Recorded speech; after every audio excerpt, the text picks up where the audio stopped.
But if I'm being honest, we'd get a request for, do you have a fact finder? We'd send it out and it would come back looking like Swiss cheese. And really the reason why that didn't work out so well is because we hadn't taught a lot of people how to actually use the fact finder and ask the proper questions to gain the engagement, to be able to see where that case is going to go. And I love the fact finding section of this because it's when we get down into the facts and we really understand our clients well, that's where everything comes out, everything comes together. And so I really we're going to spend a good chunk of time today going through that fact finder and dissecting it. And just showing you kind of and talking about what can come out of that, right? Because it creates a whole strategy if we do fact finding correct. The next session 2 weeks from now, we're not going to really go over most of this, but we're going to get into that startup phase of business. And that's the stuff that we're going to go over in there when we're in that section. Then we're going to go into the growing stage of business. And from the development, we're going to get introduced to a company called Brightline Corporation. So we're going to walk them through. Aaron, can you just check the mute and just whoever that is, just put them on mute. So we're going to follow Brightline Corporation, and we're going to transition them through the startup phase of their business into the growing phase of their business, talking about things that, maybe their accountants brought forward to them, but, they're just so busy running their business, that they don't know why they want to do this stuff. So we're going to go through and we're going to look at one of the most commonly talked about or sold strategies at that point.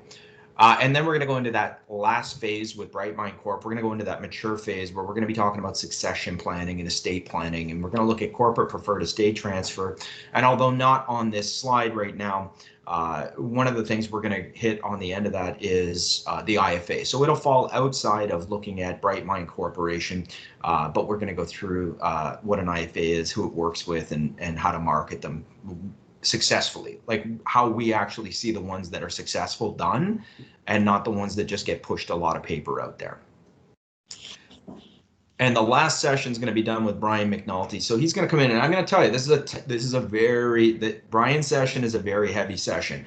And it's good for people that have, if you've come through all of these and you have any background in dabbling, or maybe you're part of KLU, or you've gone to specialized training in the past. I think Brian does a great job of going through tax and legal considerations, tips, traps, issues, structures.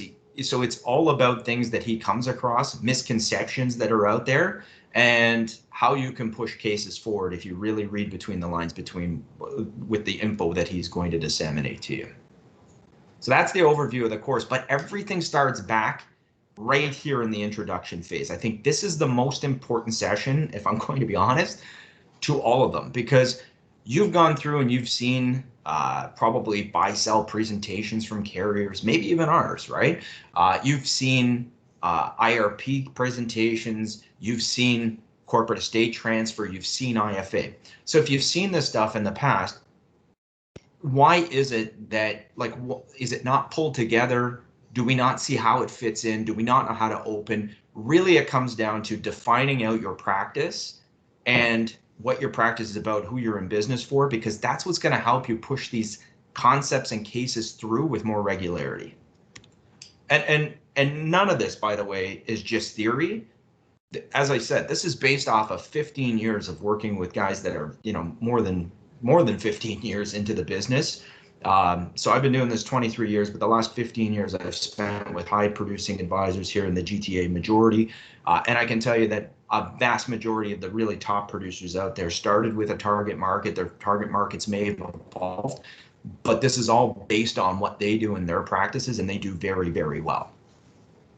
So we're going to go through market prospecting, marketing and social footprint, and corporate fact finder. That's what today's session is. And so we got to start out with a slide like this because people always want to know, what's the real opportunity out there, right? And yes, this is 2018 and COVID has probably decimated some of these numbers, but I will tell you, I'll be interested to update this slide next year because it is proven that in times of crisis like this, more businesses are born than what end up closing down. So you're going to see a lot of companies emerging, and you're going to see a lot of opportunity out there with entrepreneurs. And this is a great time to be doubling down and getting to know your market and being able to go on a full court press as we come through this.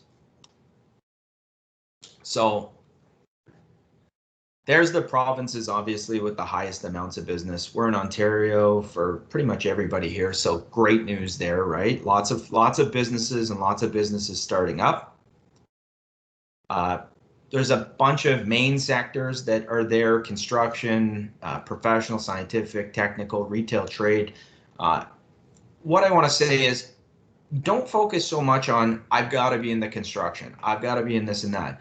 What's important is when we get into picking a target market, it's not about what's the biggest in Canada. It's about what's in my locale. Is there enough business in my locale? Is there enough business across Canada?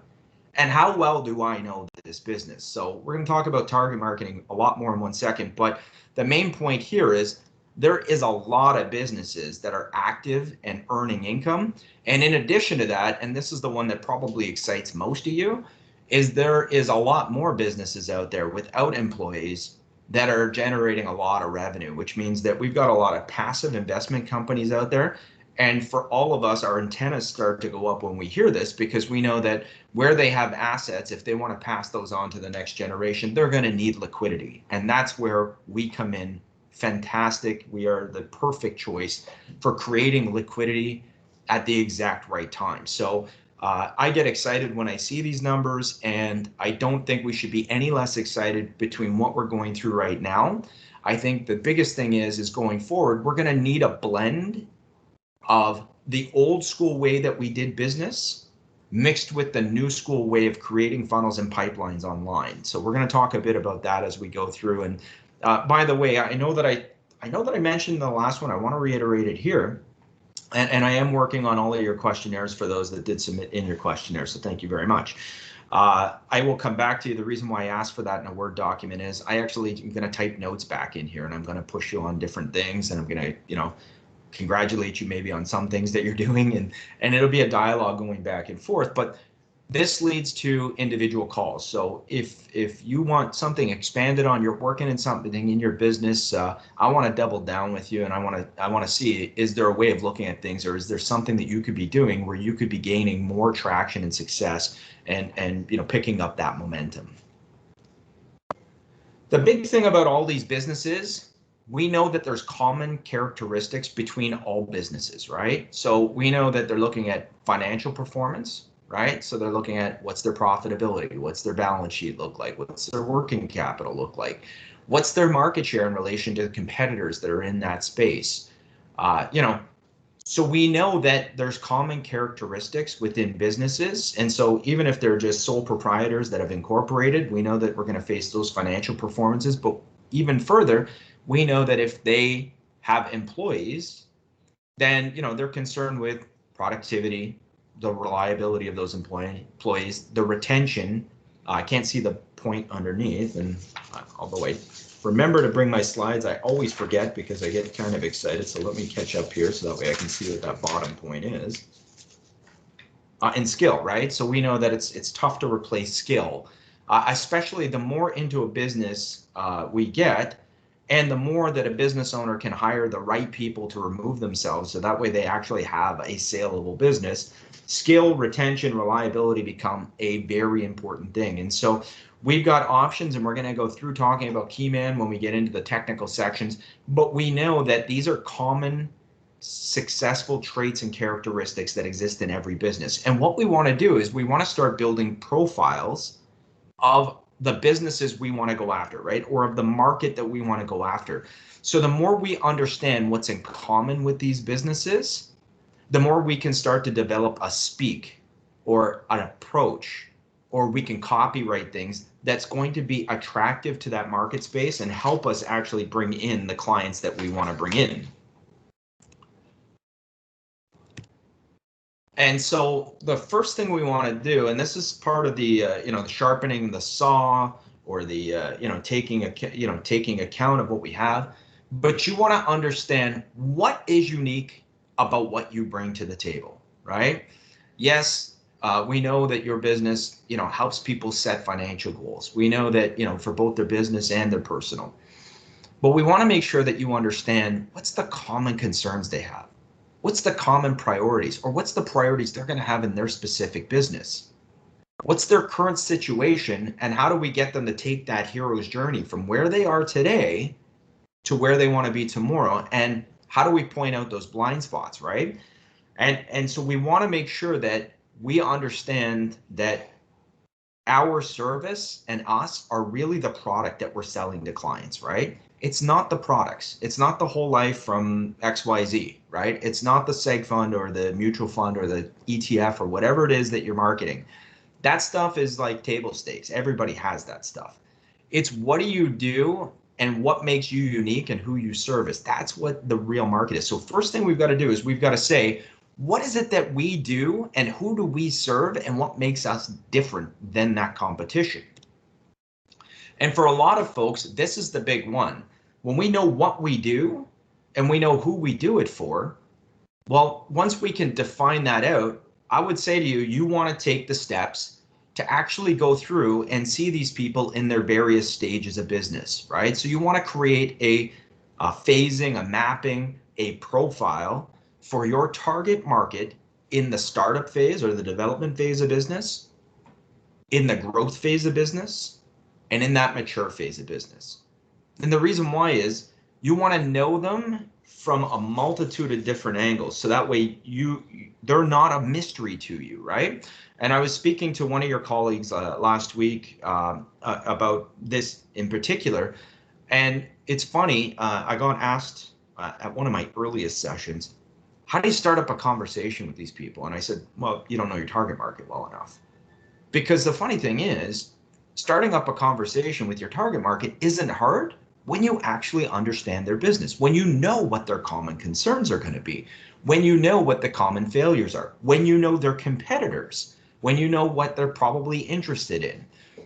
If you understand the market and you understand the advances going on in their market, then sparking a conversation will not be difficult at all. It'll be as easy as, me kind of talking to a grouping of friends that we all like soccer, right? So it's pretty easy for me to pick up that conversation, or basketball or whatever.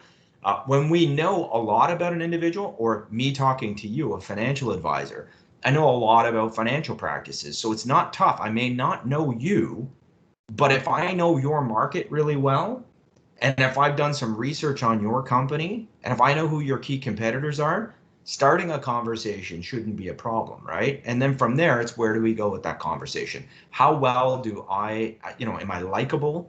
Am I trustworthy? And am I going to be able to get you to open up so that way we can gain some facts, and that way I can pique your interest with something? Sounds like somebody came offline. Maybe they have a question. All right, maybe not. Aaron, do you want to just check that and maybe just throw people on mute if they don't have a question? So everything starts with a target market. What we want to be able to do is identify who is it that we do our best work with, who do we like, who would we like to actualize in through our business.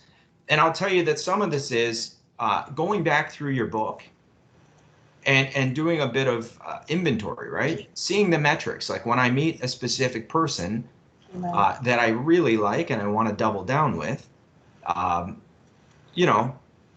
what do I know about them? How much do I make off them?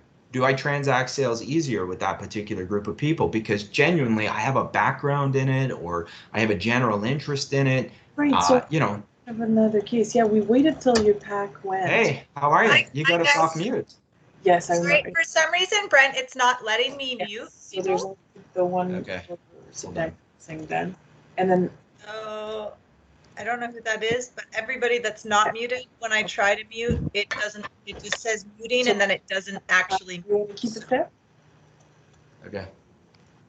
Well, I'm trying. See here if I can. So we'll just put that back in place like it was before, and then they're supposed to send me. I don't know who that is. They're sending me quotes. Okay, there's a female voice talking in the background. If you're a female, just make sure that you're on mute, please. Well. And we can hear your voice, and you're talking about business, so that's not a good place for you to be. Okay, I think we're good now. Cool.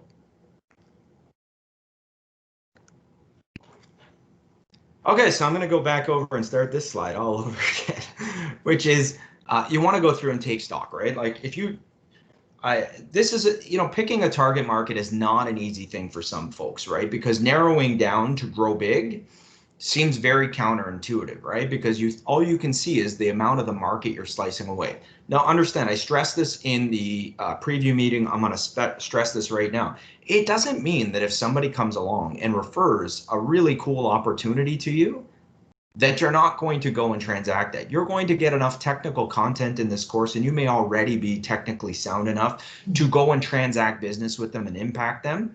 What it means is that when you wake up on Monday morning, you know the fishing hole that you're going to. You know that when you meet with an accountant, so there was I think it was Dan, asked a really great question in the last time, and he said, I can get in front of accountants, but I'm not getting the referrals. Like I can get them to even buy from me, but I'm not getting the referrals from them. And, that really comes down to you haven't impressed upon them well enough who it is you do your best work with, how you make an impact on them, and how you track and measure. What's your process and how do you track and measure that you get them to their goals, right? And so that's what we want to do is we want to narrow down to be able to gain a lot of intel on these folks. So that way we can go out and start building community. So where that says interested prospects, that's really about building community, right? So we want to be able to go out there with a common message directed to someone and start to bring people into the top of our funnel and get them to understand the value we can add. So when we go out and we market to people or we're going out and meeting people, we're looking at what value can we add to these folks. So hopefully they'll come in through our funnel. And when they come in through our funnel, we're going to take them through our process, and we'll talk a little bit about process in a second.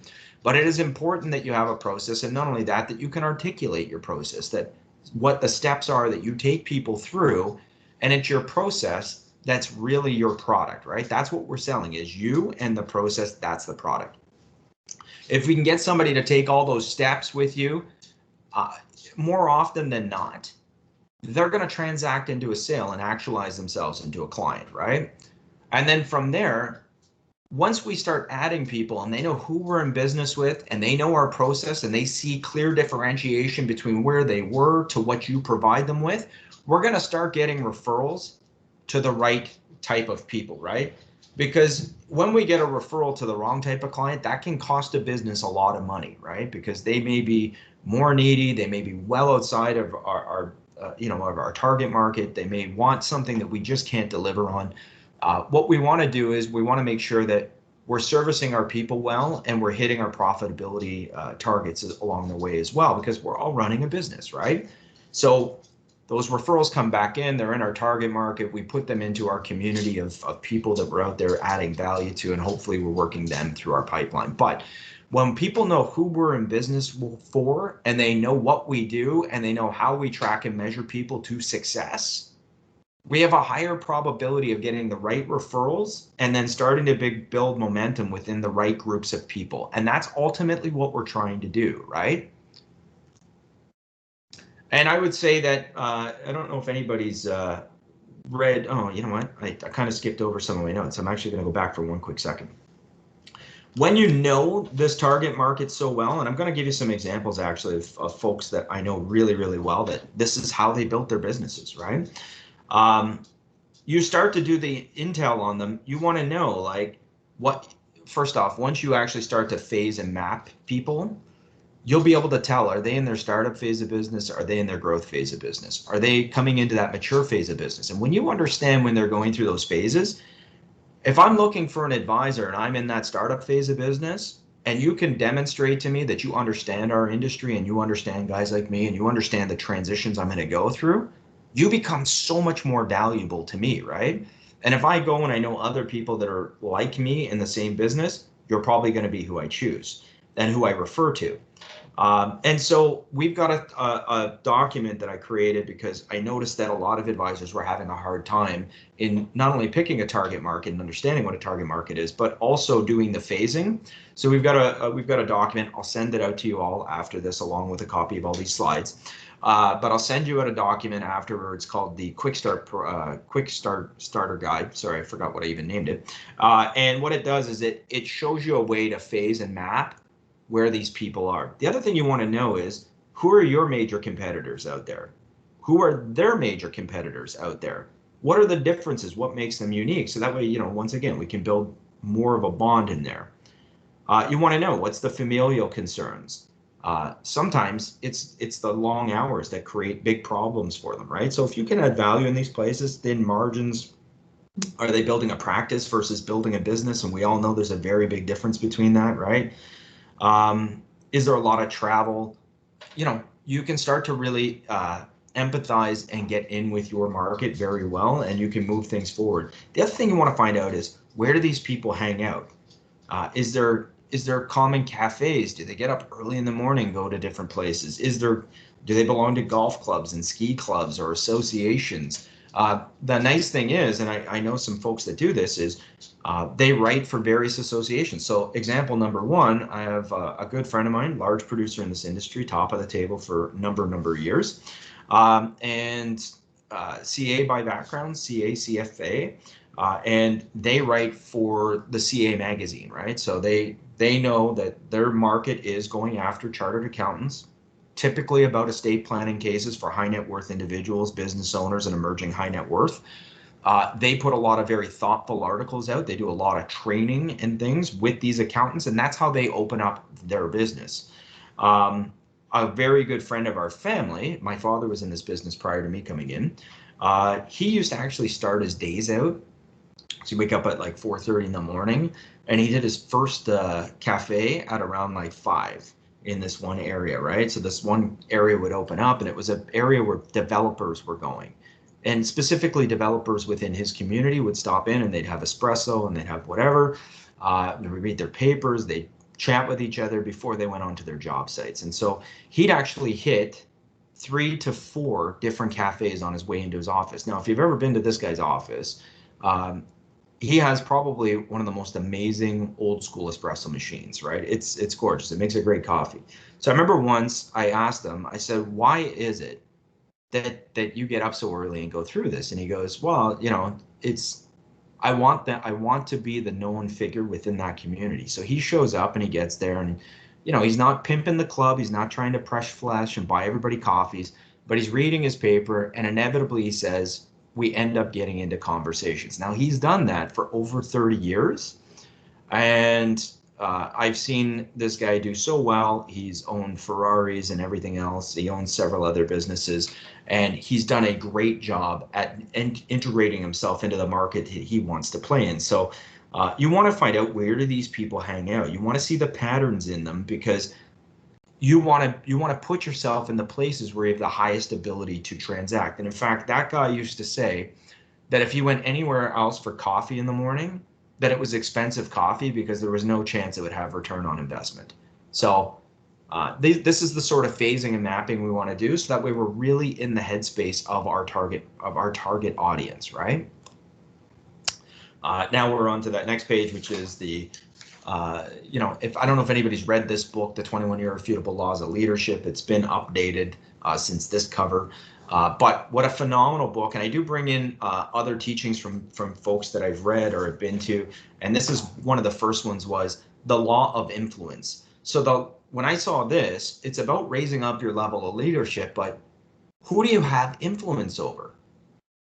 And how do we get influence over people, right? And not in a negative way, but in a positive way, right? And how we do that is by raising up our level of intelligence within that community that we want to have that influence on, right? And so we want to really have good intel on these folks. And I say to some folks, if you don't know that market well enough, maybe you should go interview some people, and you'll be surprised at how many people will actually start to tell you about their businesses. Because if there's one thing we know about business owners, it's that they love to talk about their business. So, you want to raise up your level of influence, so that way you can be viewed as a leader in that market space.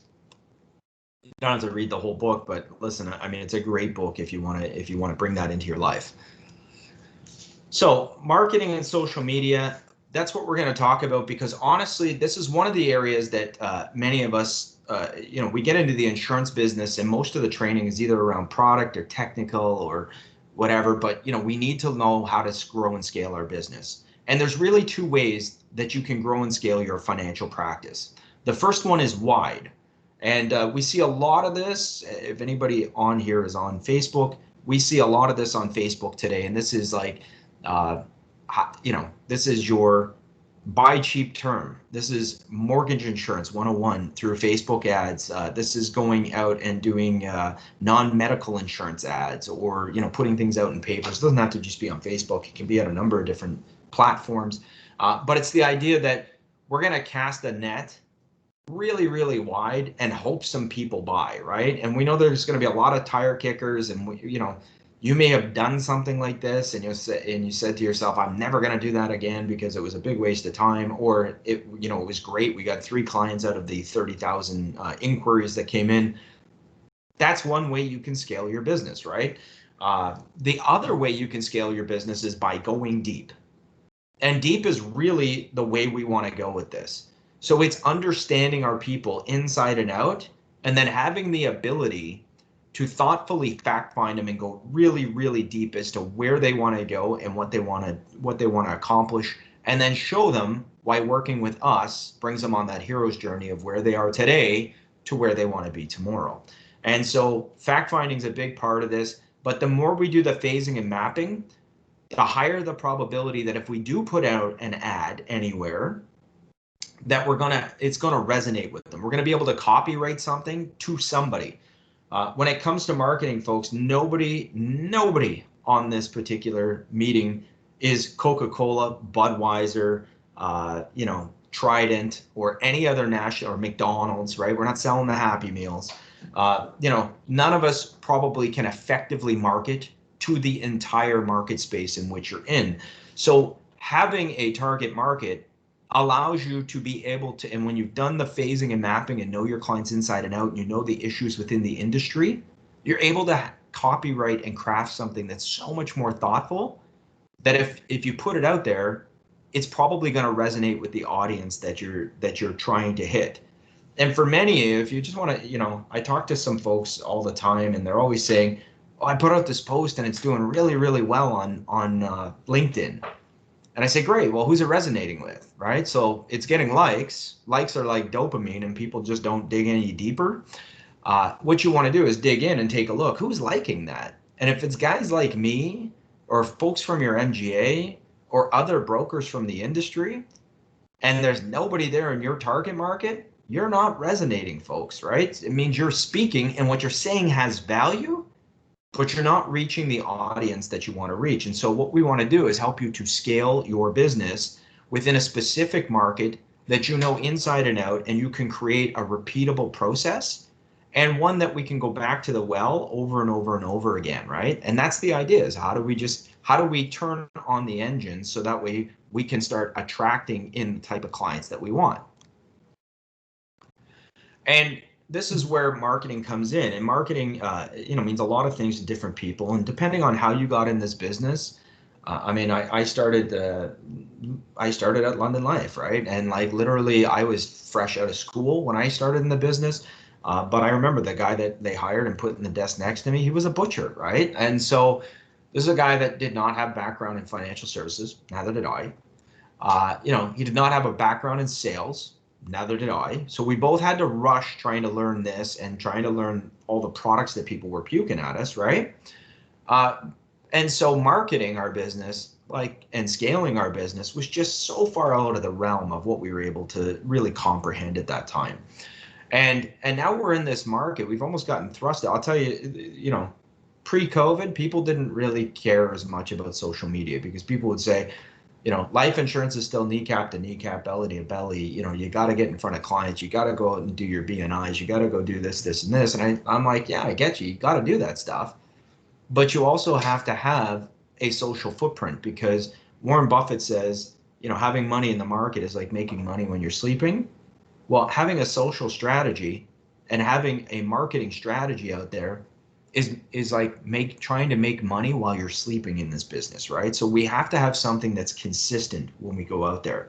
So and thank you folks that did submit in your questionnaires. Part of this is I'm going to do a social mapping on you. So what I want to know is, if I Googled you right now, what would your website tell me you do? Would your website be able to tell me who your market is? Would your LinkedIn match your website, right? So would it tell me the same story? Would your Facebook, if you have a Facebook page, would your Facebook match your website, match your LinkedIn? What do they tell me? What's the story they tell me about you and who you work for, right? Is it, so for a lot of people, their LinkedIn tends to look a lot like a resume, right? And there's been some good jobs done by by firms. Financial Horizons is no different, where they've hired people and said, hey, you've got to tell people, hey, I do this for these people, so that way they can enjoy more of that sort of stuff, right? And there's been an adoption to starting to write that, but what you'll find if you actually go through and read most of your stuff, there's probably a lot more ego in it than marketing in it. And what I mean by that is it's like if you've got an about section in LinkedIn that says, Brent's been in the business 23 years. He has this designation and that designation and this designation. He won this award and is a member of the $1 Million Roundtable. Your clients don't care about that stuff, right? Your prospects don't care about that stuff.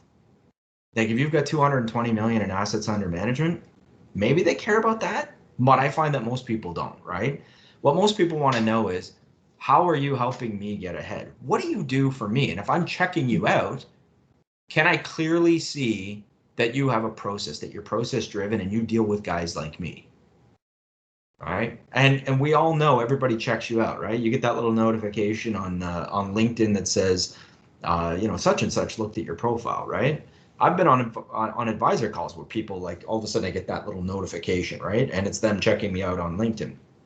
You want to make sure that you're telling your story about who you work with and how you help them move forward. And if yours doesn't do that, well, I'm going to go through and I'm going to tell you some recommendations as I go through it. And I'm totally looking at this from a consumer. And when I get stumped and I can't figure it out, a lot of times I go to my wife or my adult children. I'm like, hey, tell me what this guy does or this lady does for a living. Like, tell me how she helps people, right? And I see if they can tell me the story off of that. So it's a big work project in the SWAT house. So if it looks like a resume, that's not what you want. If it tells a whole bunch of different stories, that's not what you want. We want to make sure that whatever you're putting out there aligns with the interests of your target market. If it does not add value, don't push it. If it does not add value, don't write it, right? Get inside your target market's heads. Look at the process that you take them through and how they win, and tell them about that. That's your blue ocean. That's what makes you unique. And that's what puts all the competitors underwater, right? When they try and compete against you.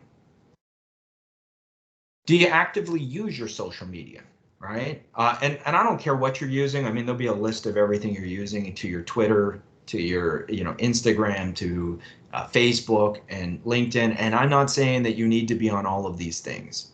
One of the things that you're going to do is, as you go through and you get to know your market, find out if they're on Twitter, find out if they're on Instagram or TikTok or whatever it is they're on, right? Don't go on media that your people aren't using, right? Like, so if they're not using that, and if you're working with a predominantly older group, they might be using Twitter more, right? If you're dealing with plumbers or carpenters or anybody like that, they use Instagram a lot more than the other mediums, right? So they don't really use LinkedIn as much. If you're dealing with a professional like a lawyer or a doctor or dentist, well, not so much doctors and dentists. I find that they're hit and miss on LinkedIn, but lawyers for sure. Lawyers love LinkedIn. That they ask for a lot of referrals on LinkedIn, right? So they're on LinkedIn. Find out the mediums that your people are using and then push value there. And I'm going to tell you, although I don't have a slide that comes up on this book, I don't know if anybody in here has followed or read Gary Vaynerchuk. I don't care if you like his style or not. That's not the point. The content is very good from Vaynerchuk.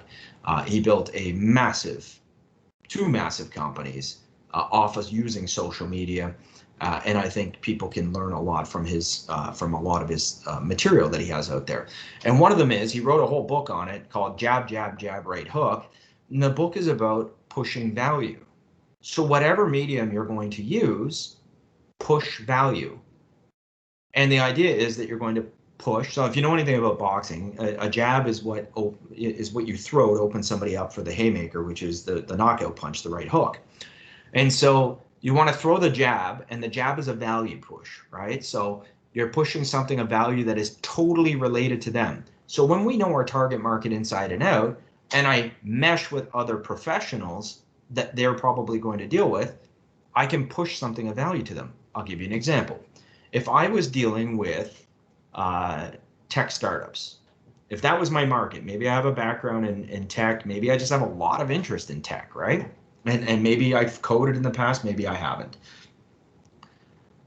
I would want to know people at venture cap companies. I would want to know angel investors. I would want to know people in the bank that are friendly to doing lending with tech companies, right? I would want to know everything about those folks. I would want to talk to somebody in the commercial insurance space and get to know what are the common mistakes, what do they cheap out on, but you know, could be very costly to them in the end because they just don't understand the risks of their commercial policy, right? Or their directors and officers or their liability. Maybe you're not in group, but maybe you refer that business off to somebody. What's the common mistakes or what's the common things that you see that tech companies are doing, right? Like, so find the people that deal with your market.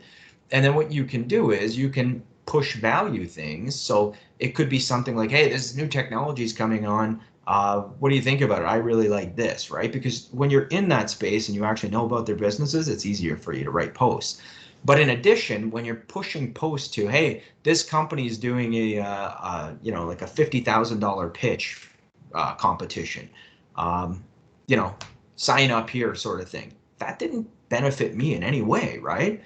But it just says that I'm ingrained in your community. It's like, hey, if you're looking to raise some startup capital, some seed capital, some additional capital to grow the business, here's an opportunity. So I want to push things that are going to resonate and be important to my market, right?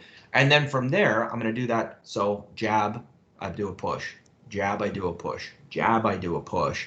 And the fourth, the fifth time that I'm posting out there, I'm going to do something that's almost self-serving, right? Like, hey, here's the common mistakes that tech developers do in rebalancing their portfolios, or here's something on behavioral economics that's something relevant in the time period that we're going through, right?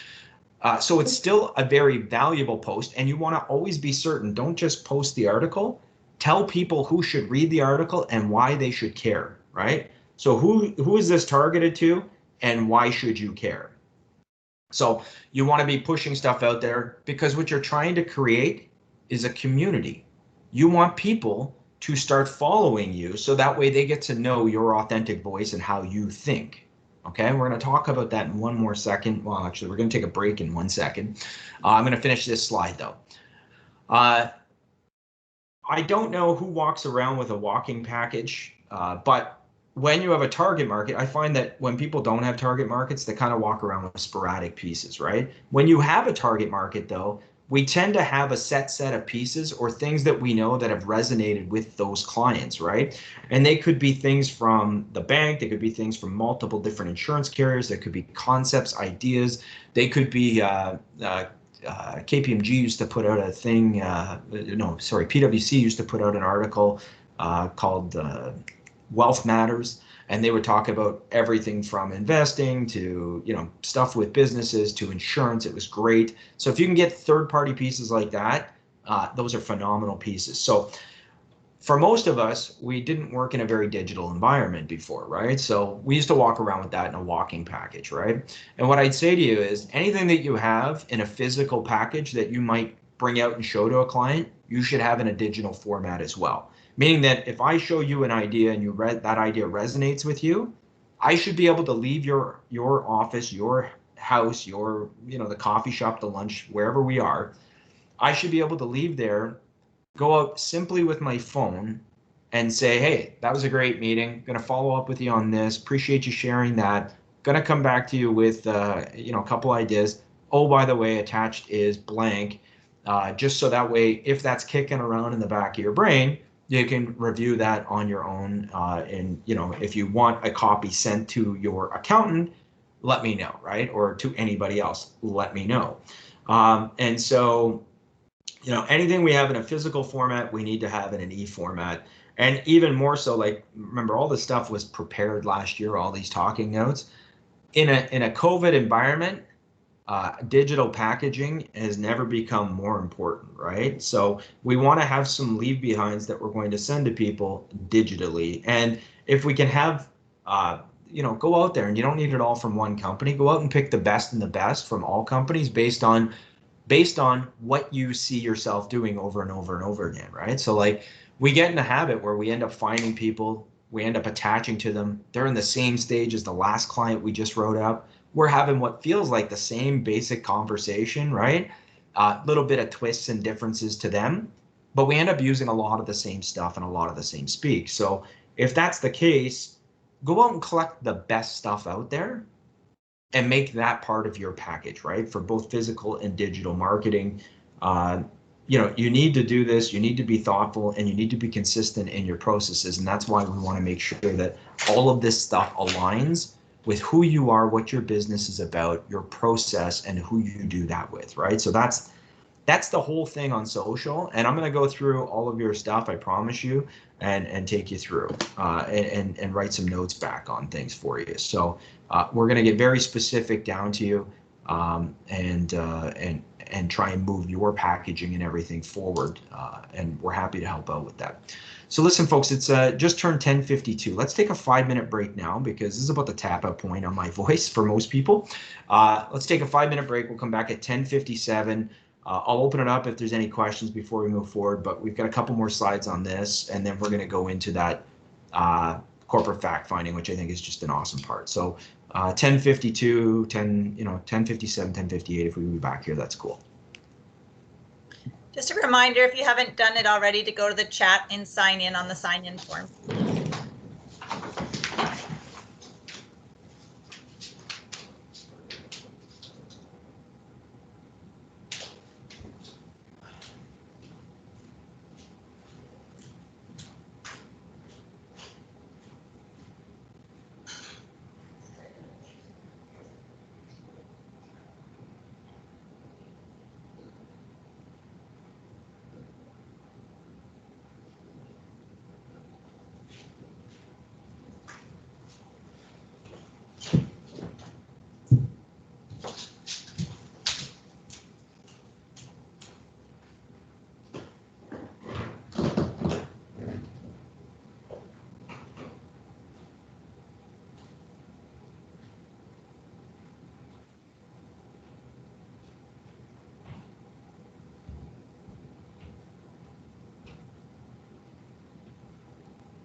Hey Dan, how are you? Yes, slides will be available. I know that you wanted them in advance, and I will promise you that the next session we will get these out to you in advance. It is a lot of slides though, so you may want to, it's like an 80-page slide deck typically. Welcome.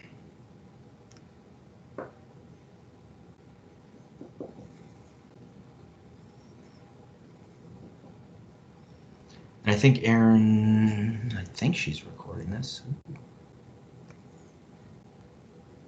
I'm trying to, and I'm getting the icon that suggests I am, but at the same time it Not says, seeing it. well, it says recording pending. So I don't know. I've never had that problem. I've never had a problem recording before. So, but I've also never had a problem muting people. So I'm not sure what's going on with my Teams, but I can't mute certain people, and the recording may or may not be happening. So that's. Oh, no problems. If anything, folks, we can, I think I've got some past recordings, so if we don't get this one up, we can get one of them up. Yeah, that's what I was thinking, but you guys it is recording. Yeah, because you folks are actually seeing some of the, as we go through this, I see what hits, what doesn't hit, and I start to like modify things. So I'm always adding to everything. I don't know if anybody has any questions thus far or anything they want to elaborate it on, or.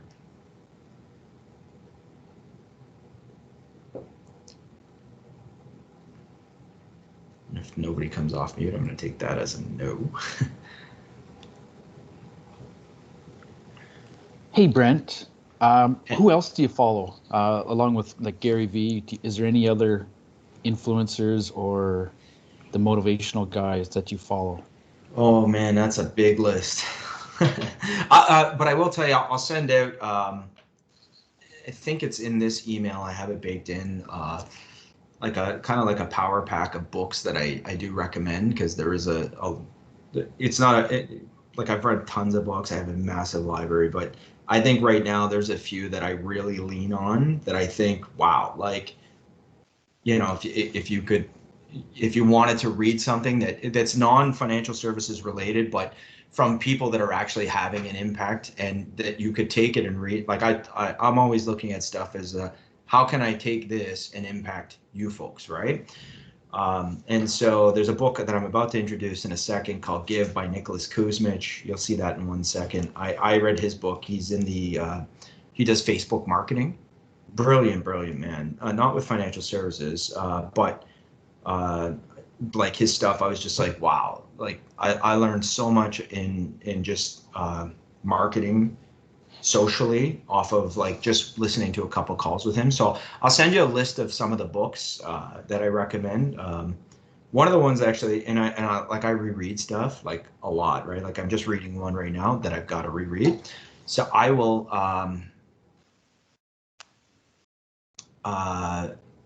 sorry, I'll go down and read that 1 second, Cedric. I'll send you the list of the books that I would recommend. And one of them, interestingly enough, one of them is not actually a marketing book right now, but I don't know if any of you guys have read Never Split the Difference by Chris Voss.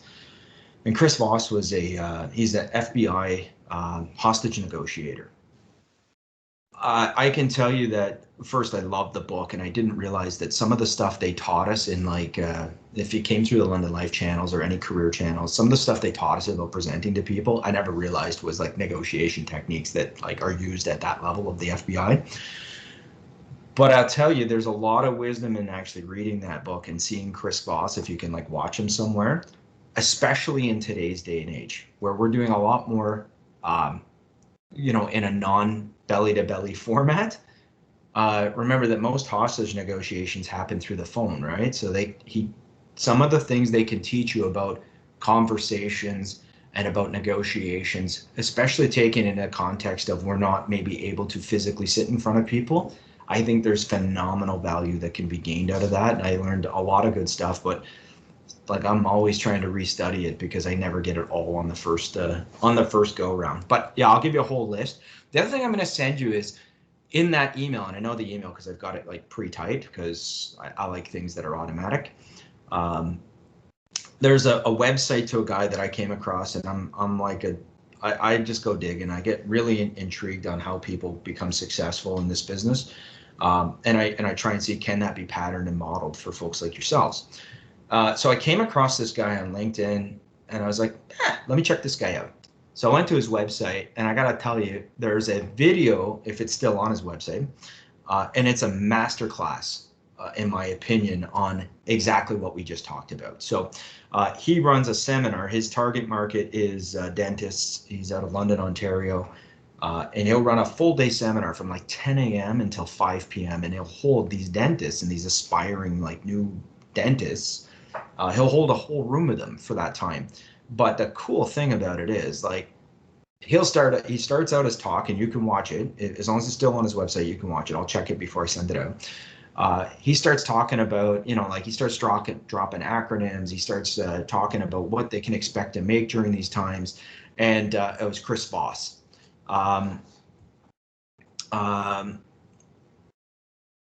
So he starts dropping all these acronyms and just, what they can expect to make. And like within seconds, you can see that this guy knows his market inside and out, right? Like, so it's like really, really cool to see. And that's the whole thing. This guy only deals in dentists, and you can tell, like right off the bat, you can tell. But he sets up a really cool day where it's all about, he has other speakers coming in, and then what he does, he just peppers his messages. So like he'll say, oh, we'll cover this really, really quick on, oh, there you go. Good job.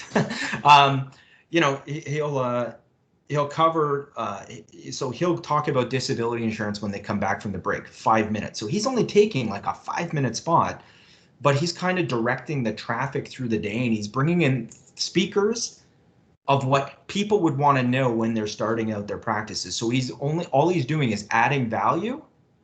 And then every now and then he's doing that right hook, right? Where he's saying, hey, this is what we do really well, and you want to make sure that you've got these clauses inside your disability contract. But enough about like me, let's go to this, right? And so he does a really good job of knowing his audience, and you can tell instantly that he knows his audience, and he can hold them from 10 a.m. until 5 p.m. And, most of us know what it's like to have to sit at a conference all day. These folks are there, and they're professionals like that he wants to do business with, and then he just works his list, right? Like he retargets them on adding value and adding to things. So it's a really, I recommend you check it out. Now, you don't have to be in the dentist market. I can tell you that in Financial Horizons, in the Toronto one, we have a guy that came out, and his market is plumbers, right? And so originally when he started doing his research, and he was like looking at this other guys, he's like, oh, I'm going to do seminars. I'm going to do webinars, right? And after going and interviewing a bunch of dentists to get into their psyche in the various stages, what he learned is these guys will never show up to a webinar. And so he said, okay, that's going to be a problem, right? So I said, well, what are you going to do? And he's like, well, this is what I'm thinking of doing. I talked to him about what they do, and he's like, you know what, if you had 3 to 5 minute videos that we could watch when we're just like waiting for a job to start, or we're eating lunch, we'd consume that sort of stuff, right? So that's going to be his approach and style, right? So what we want to do is find out what works for you in the market that you're going after. You don't have to do the same things that other people have done, but I will tell you that there are a great many of people that built their businesses on webinars targeting to specific people. And I think you can do the same sort of thing if you want to have that repeated success. Could you have too much data info about yourself or your firm on the web? I don't think you can. I think you have to put, so the question was, could you have too much data or info about yourself? I don't think you can. I don't think you need to be on every platform. Like for that gentleman that's doing plumbers use Instagram, right? So he did not have an Instagram strategy. Now he does. Like, we've developed an Instagram strategy, right? So he hasn't fully launched out there yet. But the funny thing was, and this was a cool talk that I had with him a couple weeks back, is he said, I don't know what's going on, but I've also been referred to 2 chiropractors and a guy that owns this business. And I said, oh, great. Yeah. So you can go help them, because he has enough technical content and learning that he can go have impact with them. And now he has a process he can take them through. but he's still working on how do I bring in the target market that I want, right? And for those of you that have existing practices, some of the times the problem is you're like, well, how could I say that our business focuses on dentists? Like, won't my other clients be really upset with me? And I would say something like, hey, we started a division of that focuses on dentists because what we found was we had a lot of them coming to our practice, and that there was our process, the same process that you went through, Mr. Client, right, really resonated with them. We had to, make sure that, we totally understood their scenario, which would obviously be different to yours, but because we had a lot of them coming in, we decided to double down and make sure that, hey, you know what, we're a great fit if you're a dentist, a plumber, or whatever that is, right? So there is always a way of crafting a message around that. And anything you write on these things, just make sure you're not writing it from an ego perspective. Like, it's not about the trophies you won, it's about how are you helping people, because that's what they're going there to read, right? Like, they can go to your website, and in your about section you can have all that, all that stuff, and you should have all that stuff.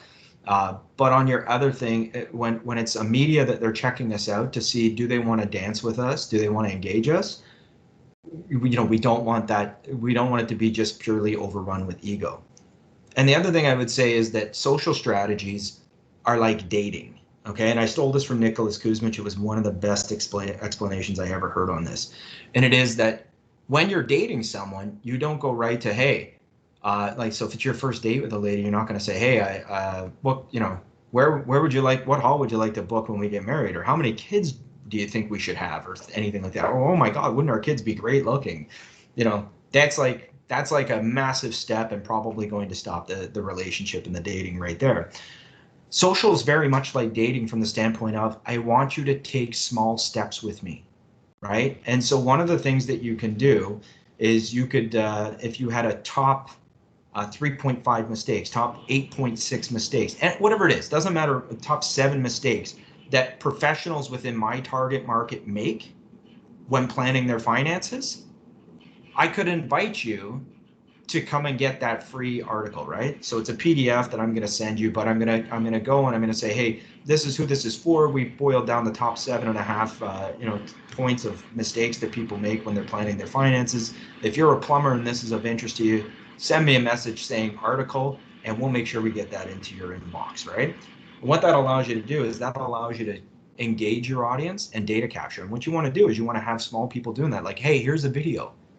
And then maybe they start subscribing to your YouTube because you're doing 2 to 5 minute video sort of things, right?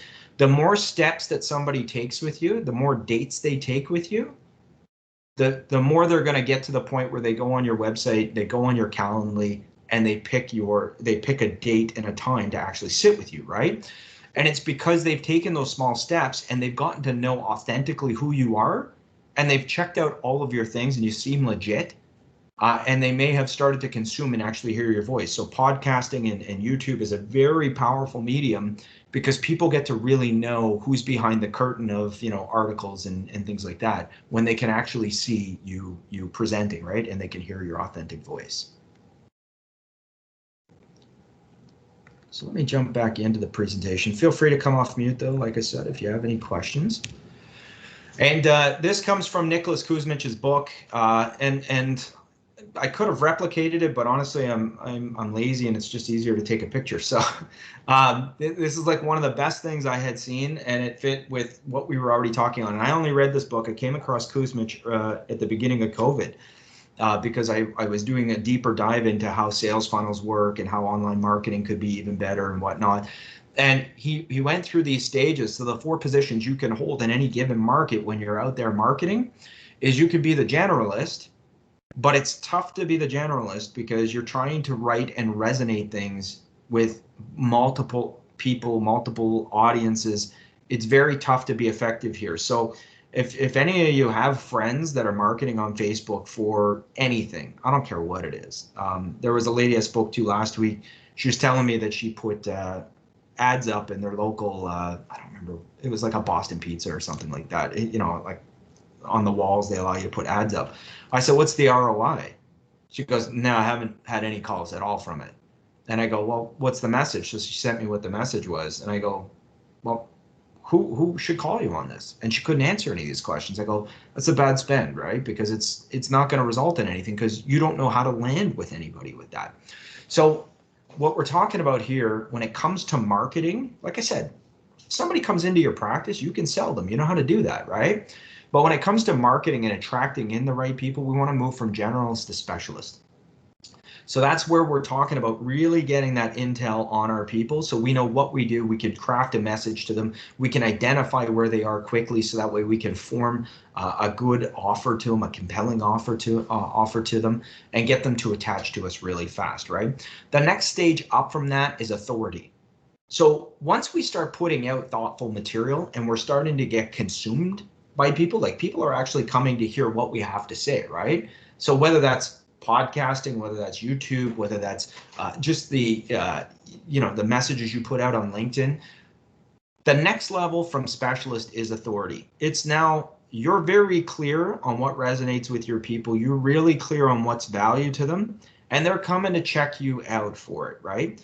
And this is the greatest spot to be in because if all of your social lines up and people are coming to consume with you, that means you're creating a community, right? So now it's just a matter of how do we convert those people into the tribe, right? So how do we get them to onboard with us or to get, unhappy, right, with who they have and want to come to us? And there's a number of examples I could give you. I'm going to give you one specifically. There's a guy named Michael Kitces out of New York. He writes a blog called The Nerd's Eye View. He's a very brilliant man. And he does a lot of social marketing, and they come to see him. He's a phenomenal mind, right? That people come to consume his material, and what they started doing was they started writing financial plans for $3,500. They were really a loss leader, not something their actual business wanted. But what they found was, by the time people had come and started to consume that material, and they started to come to his podcast, or they would see him speak at different shows. By the time they had dated him enough times, they were actually coming to the firm, and their firm, like they were growing at one point by $100 million a year. So does it work? Yes. Can you create that? Yes. Is the world flat? Yes. With the invention of the internet, if you specialize, it's pretty easy to get licensed in every province here. If you specialize and you become Mr. Plumber Financial or Mr. Dentist Financial or Mr. Manufacturer or Car Dealer Financial or Mrs. Sorry, I'm not trying to be sexist. There is nothing to stop you from having people consume you all across Canada and for you to be able to do business in that. And if you set up a proper process to be able to transact business online, the world is so flat now. You could be doing business in every province here within a specific market. So just because we think we're cutting ourselves off, remember, if we do our marketing right, we can get right across. The last stage there is celebrity. So that's a guy like Kitces. So like conferences, I'll give you a Canadian example of it. There's a guy in Canada, and I'm going to send you one of his podcasts because I think it's a great podcast to listen to. Is a guy named Jason Pereira. So Jason, I've known Jason for, it's got to be close to 18 years. So I knew him at his humble roots, and now he's like almost like the Michael Kitces of Canada. He's got a podcast called Financial Planning for Canadian Businesses. I think it can be found both on Spotify and on Apple iTunes podcasts or whatever it is. So Jason is one of those guys that he's an authority. So people want to come listen to him when he talks about fintech or when he's talking about investing or anything like that. But he's also now garnering that celebrity status where people are now inviting him to speak at conferences. Now he's well accredited. He's got pretty much every accreditation out there. And he's won, there's an international financial planning competition, and he's won it 3 times, and he's been a runner-up a number of times. So really, really bright man, but he moved himself from generalist to specialist. He created himself into an authority, and now he's starting to get that celebrity status. And I don't know the numbers because I've never asked him, but I'd be really interested to see if he's seeing the same sort of results as Kitces, where he's keeping to be he's the front man of the band, and all of the team behind him is actually booking all the business that's flocking in because people are consuming them. So give Nicholas Kuzmich, good book if you're into social marketing. I think there's a lot of nuggets within that book. My wife asked me if it would just be easier to just highlight the entire book and then just, have, unhighlight the spots that I don't want to highlight. It also ties back in. This is a great time to tie back into 21 Irrefutable Laws of Leadership. Law number 9 is the law of magnetism, right? And so the more that we can put stuff out there that's going to resonate with our clients, the more we become like a magnet and we start to draw them in. And I'll tell you that there's a couple, some of the podcasts that I'll give you. If you go through, people will tell, in the States are so far ahead of us in Canada on this, but people have been doing podcasting there for much longer, and they're driving in, they're using that to market. There is another guy out in Western Canada who does a lot of this. He does a lot of like seminars, and he does a podcast, and he does a lot of posting. And I'll tell you that he brings in a ton of clients for their particular target market. So much so that he ended up hiring one of my tax accountant friends just because he just couldn't do all the business himself. So does it work? Yes. Is this a job? Absolutely. This is not going to change overnight, folks. This needs to be prepared and thought out. It works best when we've done all that pre-work on knowing our market, because then we know what we're putting out is going to have value to them. So when we talk about process, do you have a defined process, right? So what do you take? And this is like, I know it's a little bit blurry, but everybody's got a process, right? Determine the current financial situation, develop the financial goals, whatever this is. I don't care. You don't have to copy this. If you want a copy of that particular chart, you can take it. I'd probably put the client in the middle.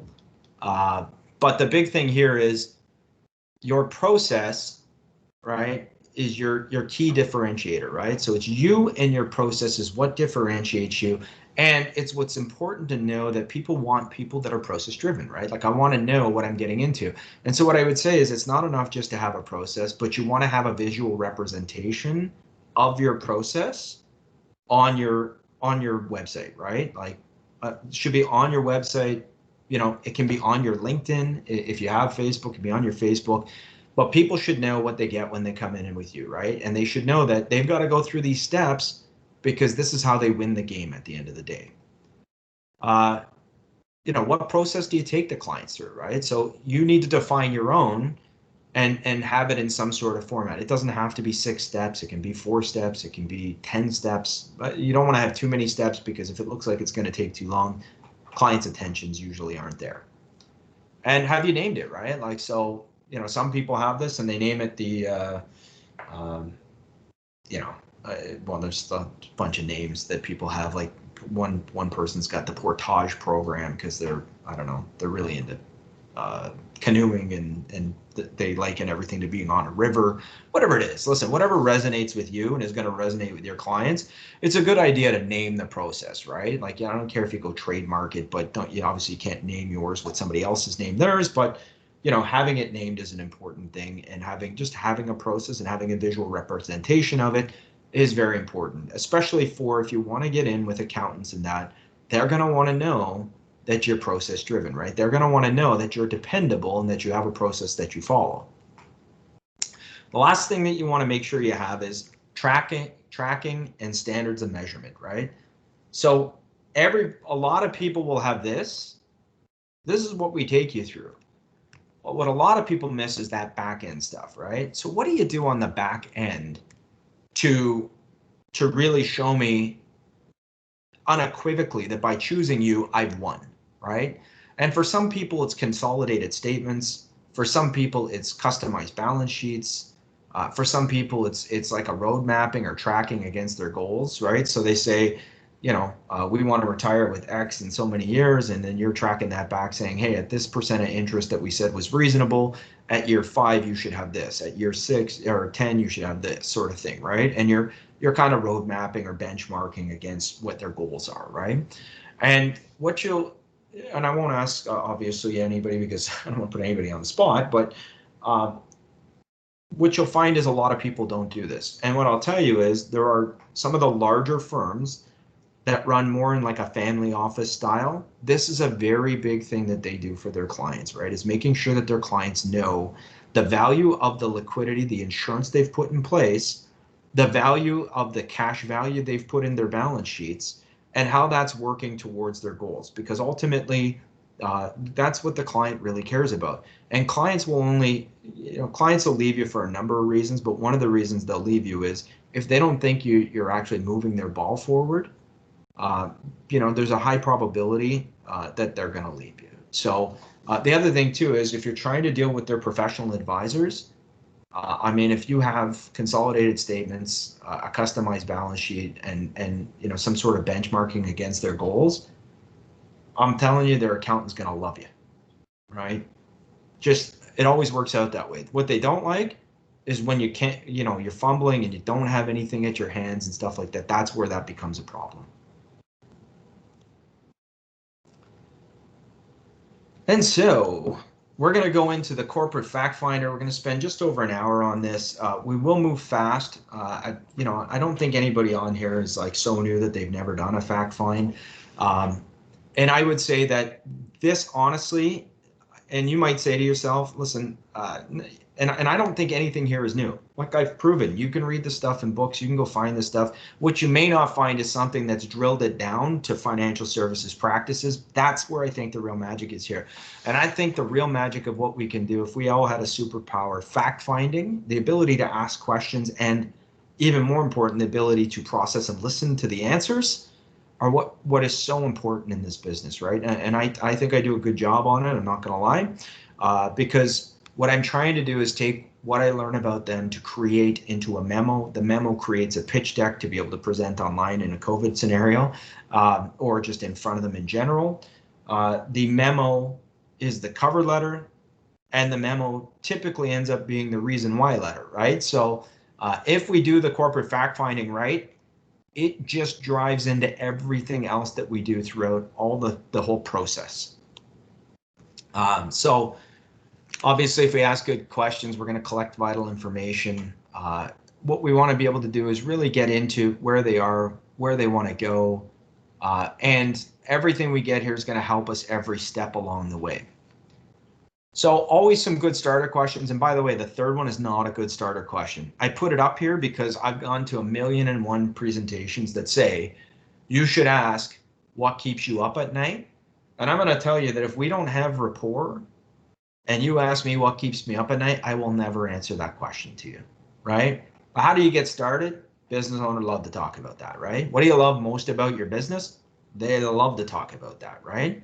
What keeps you up at night? Unless you're in my inner circle, unless you've gained my confidence, I will not answer that. Now, I think there's a point in time where that makes total sense to ask, but I don't think it makes sense as a starter question.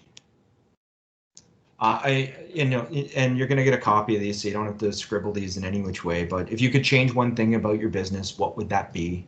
What's preventing you from doing that? These are just great opening questions to get the dialogue running. And as I mentioned, Brian created this phenomenal piece. It's a financial planning fact finder, and I'm going to tell you that that I would never bring this out in front of a client. First, I know what questions I want to ask because I practice my questions all the time.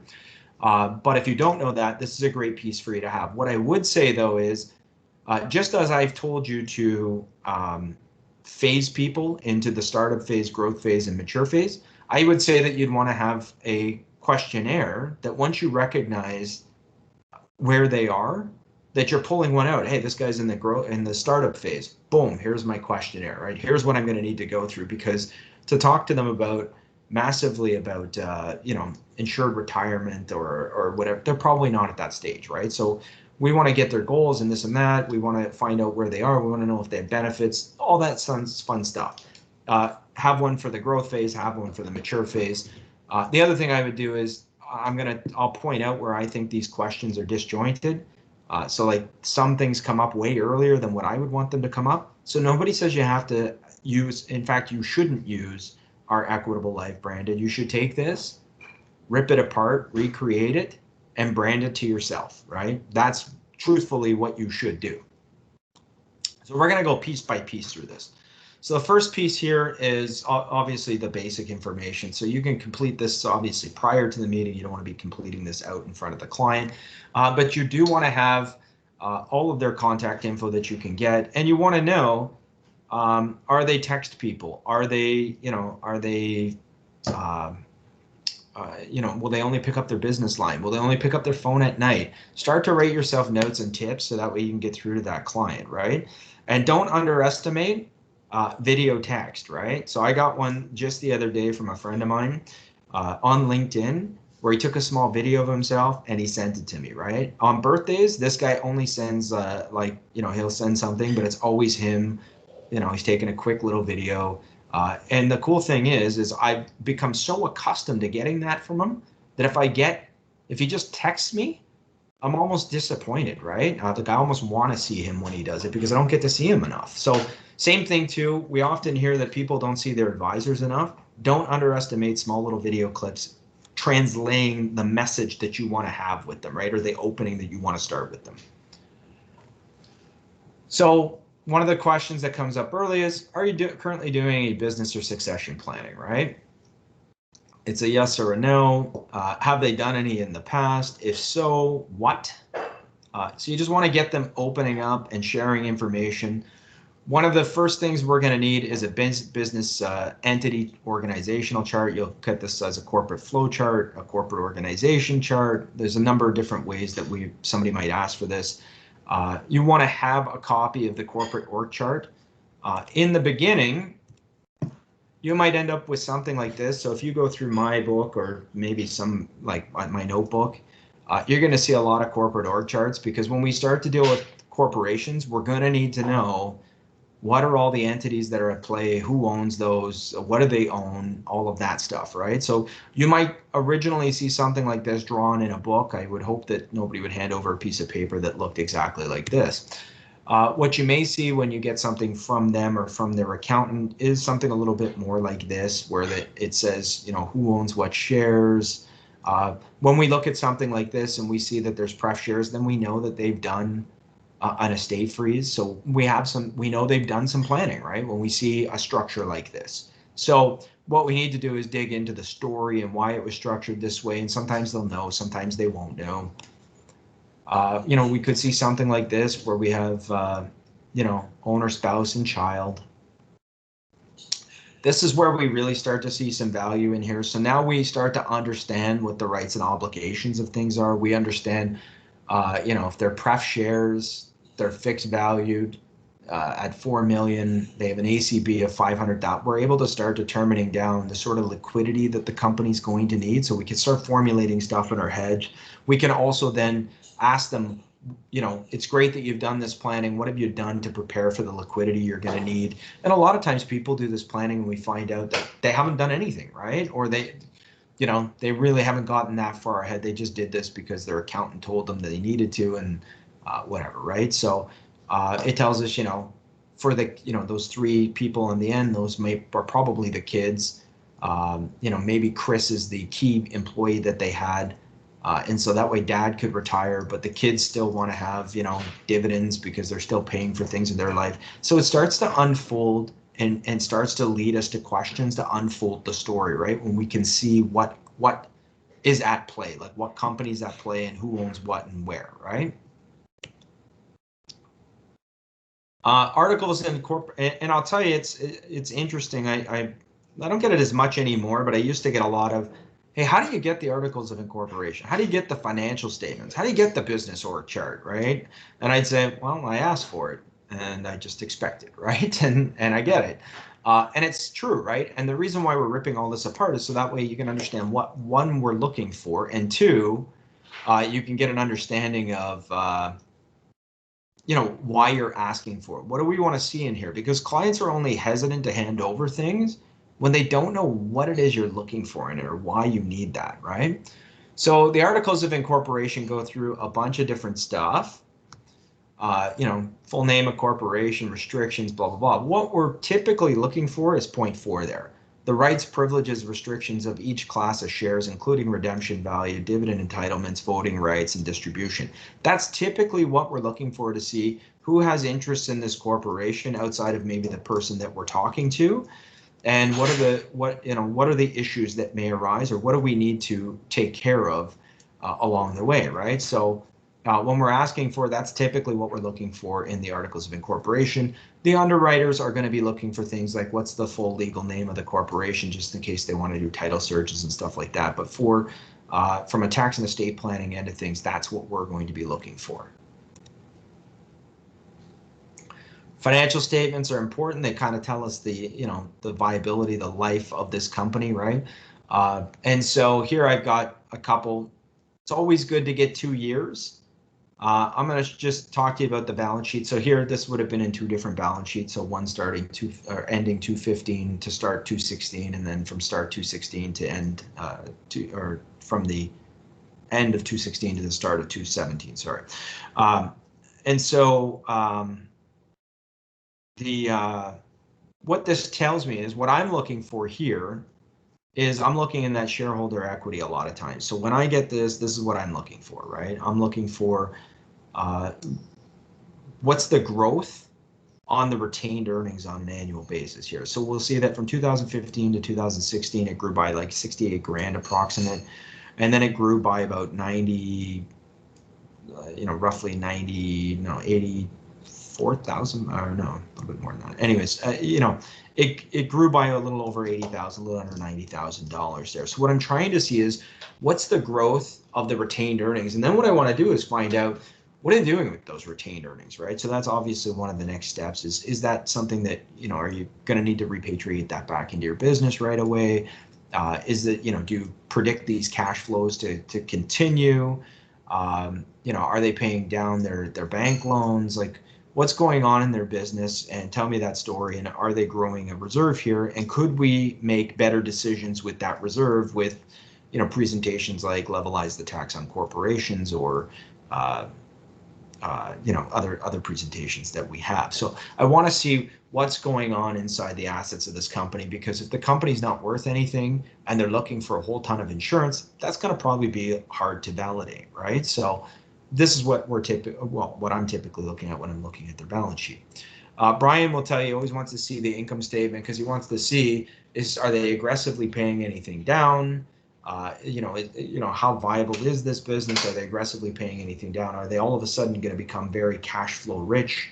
So he likes to just know what's going on with the income statements, and he always likes the financials, the notes to the financial statements, because in his mind that tells him when money may be freeing up, or when they may need to make their next big purchase. And if there's a family trust, you want to know not only what how that trust is set up, but you also want to get a copy of the trust documents. So a lot of times I'll get people that will say, hey, should they own the insurance inside the corporation or in the family trust? And I'm like, well, first, give me a corporate org chart. Let me understand the setup here. And secondly, what is the family trust? Does the family trust have any money? Does the family trust have any restrictions on owning insurance? Like, tell me how that works. And a lot of times I get a whole bunch of silence on the other line. And so we want to make sure that it's important to know what their structure is and what the trust is put in place for. But we also need to see the rules around the trust to make sure before we go promoting that they're going to need insurance, that the trust can own insurance. And if not, what are the steps they're going to have to take in order to be able to do that, if that's the best solution for them. So we just want to make sure, because a lot of times people will say you should own this in the trust, and then we find out there's no money in the trust. What are the advantages of putting in a trust? Well, to reduce tax at death, right? It's good for transferring wealth to the next generation, for protecting those assets. For the income splitting, it's still there, but it's not quite as, the TOSI rules kind of ate up a bunch of that, but there still is good reason to have family trusts. It can be to protect a child. The disadvantages is that 21 deemed disposition rule. And that's where, if there is money or assets sitting in a family trust somewhere, life insurance is a very good tool, right? Because it's not subject to the 21-year deemed disposition rule. And so a lot of talk around trusts, if they do have one and they have assets within it, not just about putting life insurance in it, but also understanding what they're gonna do with that 21-year deemed disposition rule.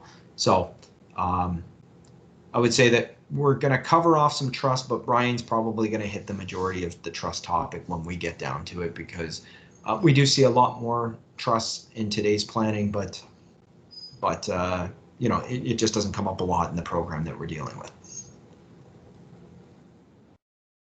So getting the information, you know, tell me about the family members, right? Spouse, kids, what's the relationship to the owner? Maybe it's a, you know, son from second marriage. This is a good time to get all of the familial branches known and familiar. So you want to find out, you know, if they do have children. And this is why I'm saying, like, you're going to see, we're going to talk about kids in a little bit. And that's why I said it's a bit disjointed to me, because if we're going to talk about kids and stuff like that, we should probably hit all those questions at once. And so I wouldn't want to flip through everything. I just kind of ask as we going through, and I kind of hit it all together and at once. But, you know, if there is kids, you want to find out what they're doing, right? And are they interested in taking over the business? Are they working in the business? You know, this, you know, when we find out about this, we might find, you know, there's a lot of times we talk to people and they're like, well, you know, Jimmy's 4 and Sally's 8. I don't know if they're going to be interested in this business, but I want to keep my options open. You get some people that are absolutely adamant they're not going to be in that business, right? Sometimes they're working in the business. If they're working in the business, you want to know, like, what roles have they taken? Like, how are you preparing them to take over this business so it has maximum success, right? What would be some of the liquidity issues that would happen if, you know, something happened to you today? How ready are they to take over the business? Do we have enough cash on hand that we can hire your main man and make sure that nobody's buffing up their resumes, so on and so forth? So, you know, by getting these questions out, they start to lead to additional questions. It's just a matter of knowing the questions and the buttons that we want to push, right? So I don't like when the insurance pops up this early. I like to get more into questions and talking first before I start talking about the insurance. But that's where it pops up. You know, this is the next step in this actual questionnaire. So it comes up when you do get to this section. Obviously, you want to know who's the owner, who's the insured's name, who's the beneficiary. Don't want to see those cases where we've got the corporation owning insurance, but the wife or you know, or the husband named as beneficiary. How much is the insurance for? What's the annual cost? What's the purpose of that insurance? What did you put it in place for? When was it purchased? Very important to know when it's purchased, right? Because we've got you know, taxation from G1, G2, G3, right? So we want to make sure that when we're counseling people that we're not crossing things over. We also got to be aware of stop loss rules and everything else. So, you know, we need to know this information. For me, this pops up a little too early in the conversation, but that's why I say rip it apart and put it where it makes sense to you, right? I always find that talking about the purpose or why they put the coverage in place always leads to a very interesting discussion. Sometimes they forget. Sometimes they think they've got really bad insurance, and it's like, you know, you get the opportunity to say, no, you've actually bought really good stuff sometimes, right? Sometimes they have bought really bad insurance. So the nice thing is, you know, if you can get them talking about it, what they know, what they don't know, that's always good. And it's important that you walk down and show them what the consequences are, right? Like, so if they've been underinsured, what does that mean to them, right? If they're using the wrong type of insurance, what does that mean to them? So you want to make sure that we're creating intended outcomes and not unintended outcomes, right? Because many people don't realize that what they have may not actually suit what they need. And we know that lots of people do their insurance as an event and not so much as an ongoing process. So we want to make sure that they understand that we recognize things as a process. And one of the things we'll talk about as we get into the actual technical areas is when you know that somebody's in their growth phase of business, you should identify, are they in a slow growth? Are they in a strong growth? Are they in a hyper growth scenario? Because if they've got buy-sell agreements and you're selling insurance for that and they're in a hyper growth, so their business is growing massively every year, you don't want to have, you want to make sure you're setting the stage that your service delivery model is such that you're going back every year to 2 years to make sure that they're not hitting any shortfalls in that liability and covering off that liability. And if you set that stuff up on front, you're going to have a higher probability of getting in and not them knowing what you're coming for, and also for it to be very palatable, very, you know, very welcomed because they'll know that that's what you're there for, right? For the employee benefits, if it's the startup phase, they're probably not going to have any, but you want to go through and get this. And if you're not a benefits person, what I would say is you can partner with people that specialize in benefits, and I recommend you do, because once again, the rabbit or the fox that chases two rabbits soon starves to death. You can't be all things to all people. And so if you can find somebody that's really classy, really trustworthy, and does a great job with the benefits, that leaves, you can still profit off of that, but that leaves your brain to focus on client acquisition within the target market that you're very well informed in. So I don't know if FH has somebody you can refer to, or if you have somebody that you're already working with, but it's a great strategy.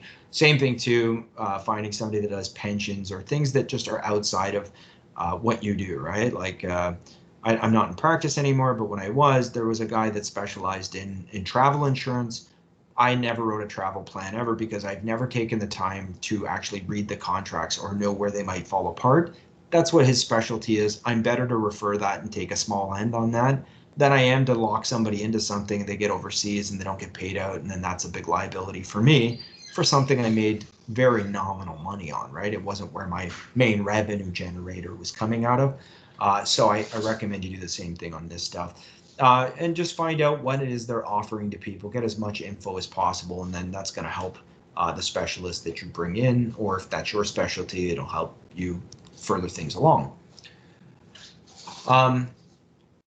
When we get to the next session is we're trying to ascertain kind of what they're earning and what they're netting down to, right? So does the business qualify for the small business deduction?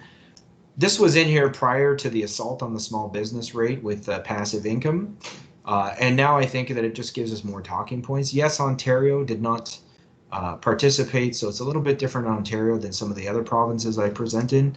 But the fact of the matter is, we know that once you earn over 50,000 federally, you start to get that grind down on the small business rate, and that leads to some really great talking points and some discussions that can happen. So understanding their balance sheet, what they're retaining in earnings and how they're deploying that money, and understanding if they qualify for the small business rate leads to a discussion that we can have, a very thoughtful discussion we can have about that they may be transferring away wealth unknowingly and unnecessarily. And so there's, in the various provinces, this is out of date. So this is, we built this last year. It just hasn't been updated yet this year, but in Ontario, it's 12.2%. So, we want to know, because obviously if they're retaining a bunch of earnings, it makes sense to do that because they're in that small business rate, and they can start building their wealth more efficiently inside their corporation. What's the current value of the business? We also want to know, like, what's the ACB? Like, what did you start the company for? Is there any outstanding shareholder loans? The value of the business is always an interesting one. Some people will overvalue, some people will massively undervalue their business. So, if we know the market well, and we know that people sold, we could just try and put that into some context, like in relation to XYZ that sold, 6 months ago. Do you think your business would get the same sort of multiples that they did, right? So the more that you understand the industry, the more you're going to be able to have those conversations with people. But just finding out what the current value of their business is always a good starting point, because when we know what their ACB is, we can start to calculate any taxes if they were to sell the business, or what the potential taxation is down the road on second death. So do they have a holding company? What are they doing in the holding company? This is where we spend a lot of our times.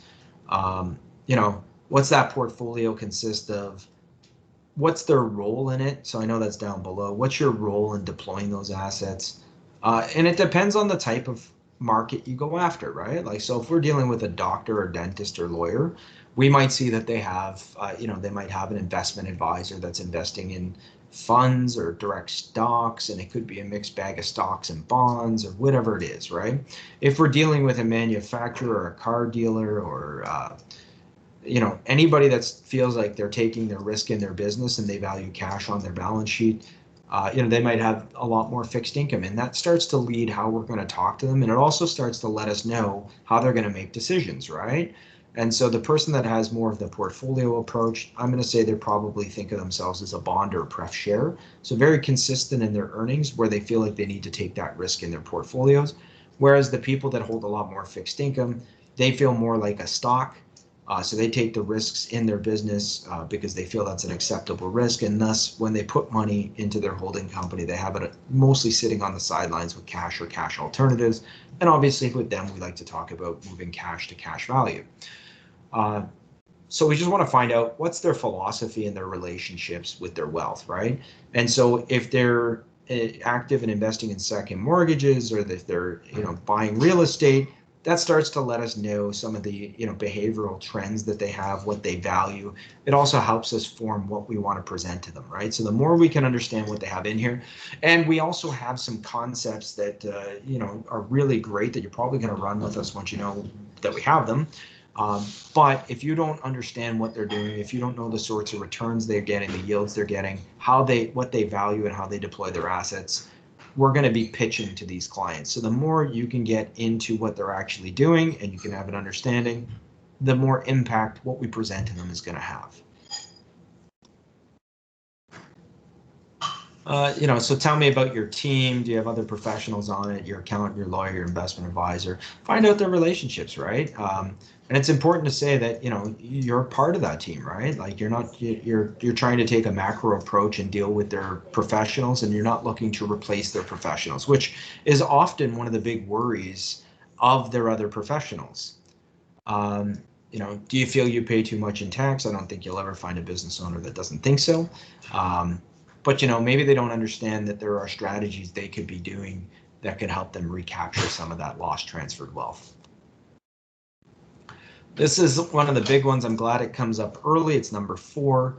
Are any of the people, yourself, your family members, U.S. citizens? If they are, U.S. presents a very big planning problem, right? So it adds a lot of complexity, especially with Canadian life insurance.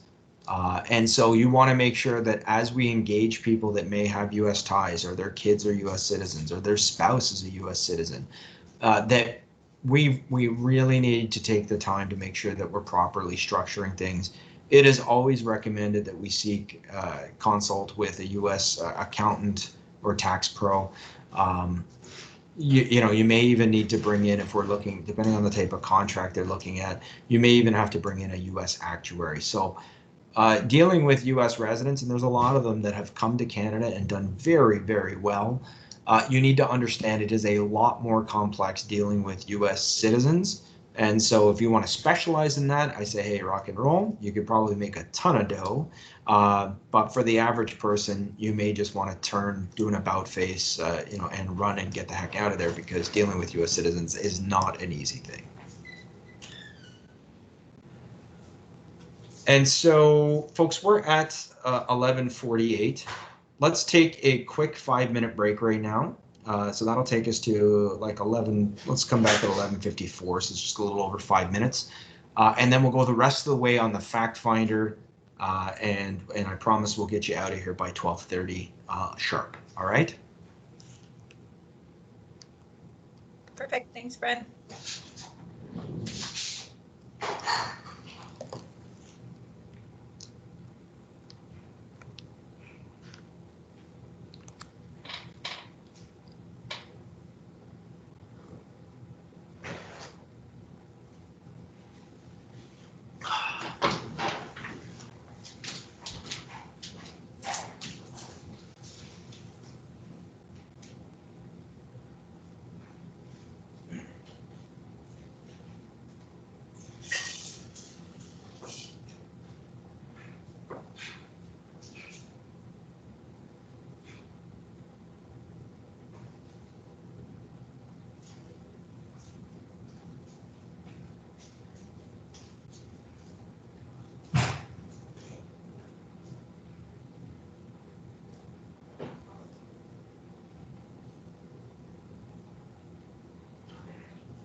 Okay, turn it on.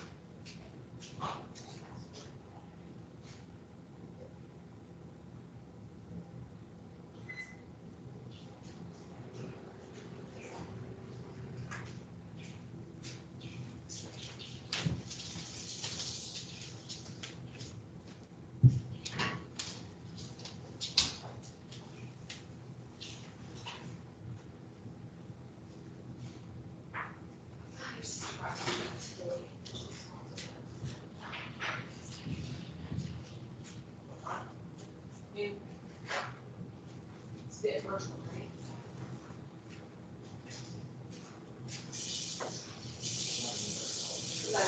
No, he's gonna talk to her first, and then that's how, like, you should talk to the other person.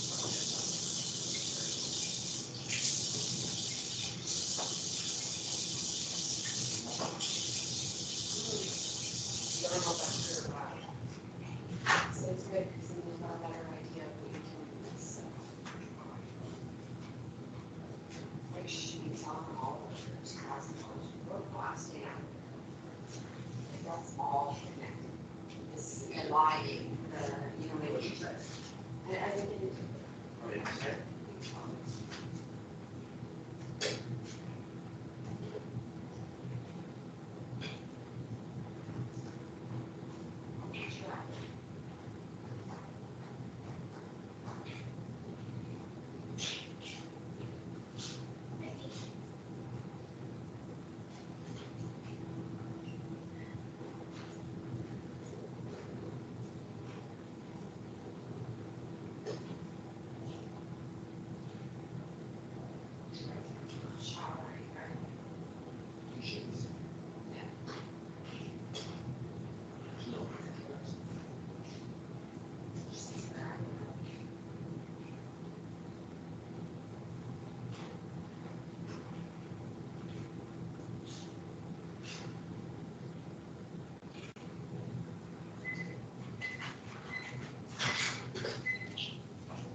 Okay, so 11:54.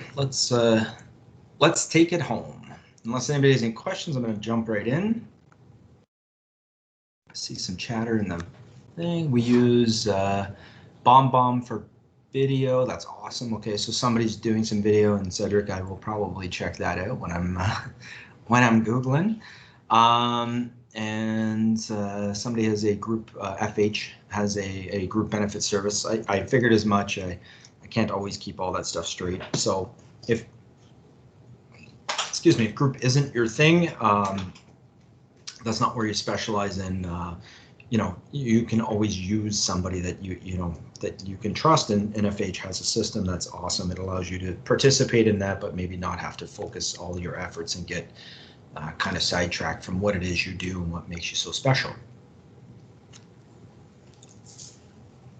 So let's dive back in here. Are they eligible for capital gains exemption? So as we get to know a little bit more about them and their business, it's often it's often funny that will be moving along, and somebody will think they have, their capital gains exemption at play, and then once we go through and we find out what they're doing, we find out that it may not be still in play. So, that leads to a bunch of discussions about, typically things that their accountant has approached them on for restructuring and reorganizing things to reestablish that capital gains exemption. And if we all remember, I forget what it is off the top of my head, it's like 882. So 800, the first 882,000 of somebody's business in 2020, if they sell, the first 882 is tax-free. So, we're not talking about a small chunk of change here. It's a good percentage of their working life. And let's face it, business owners work really hard to build this wealth. So we want to make sure that we can have as much of it tax-free and enjoy as much of it tax-free as possible. So, just want to get into that question. That leads into the how long do you intend to keep your business? And what does that mean for some people, right? So for some people, they intend to sell their business. I've met many of folks. What I try and do is find a timeline. Like what would it take? Well, obviously, if somebody came along with the right check and the right zeros, we're probably out of this business and maybe into another business if we're too young. For some people, it's 5 years, 5 to 7 years, 10 years, 10 to 15 years.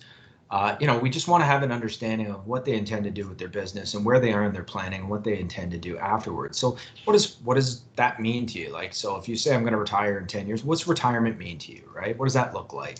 How much do you need to have saved?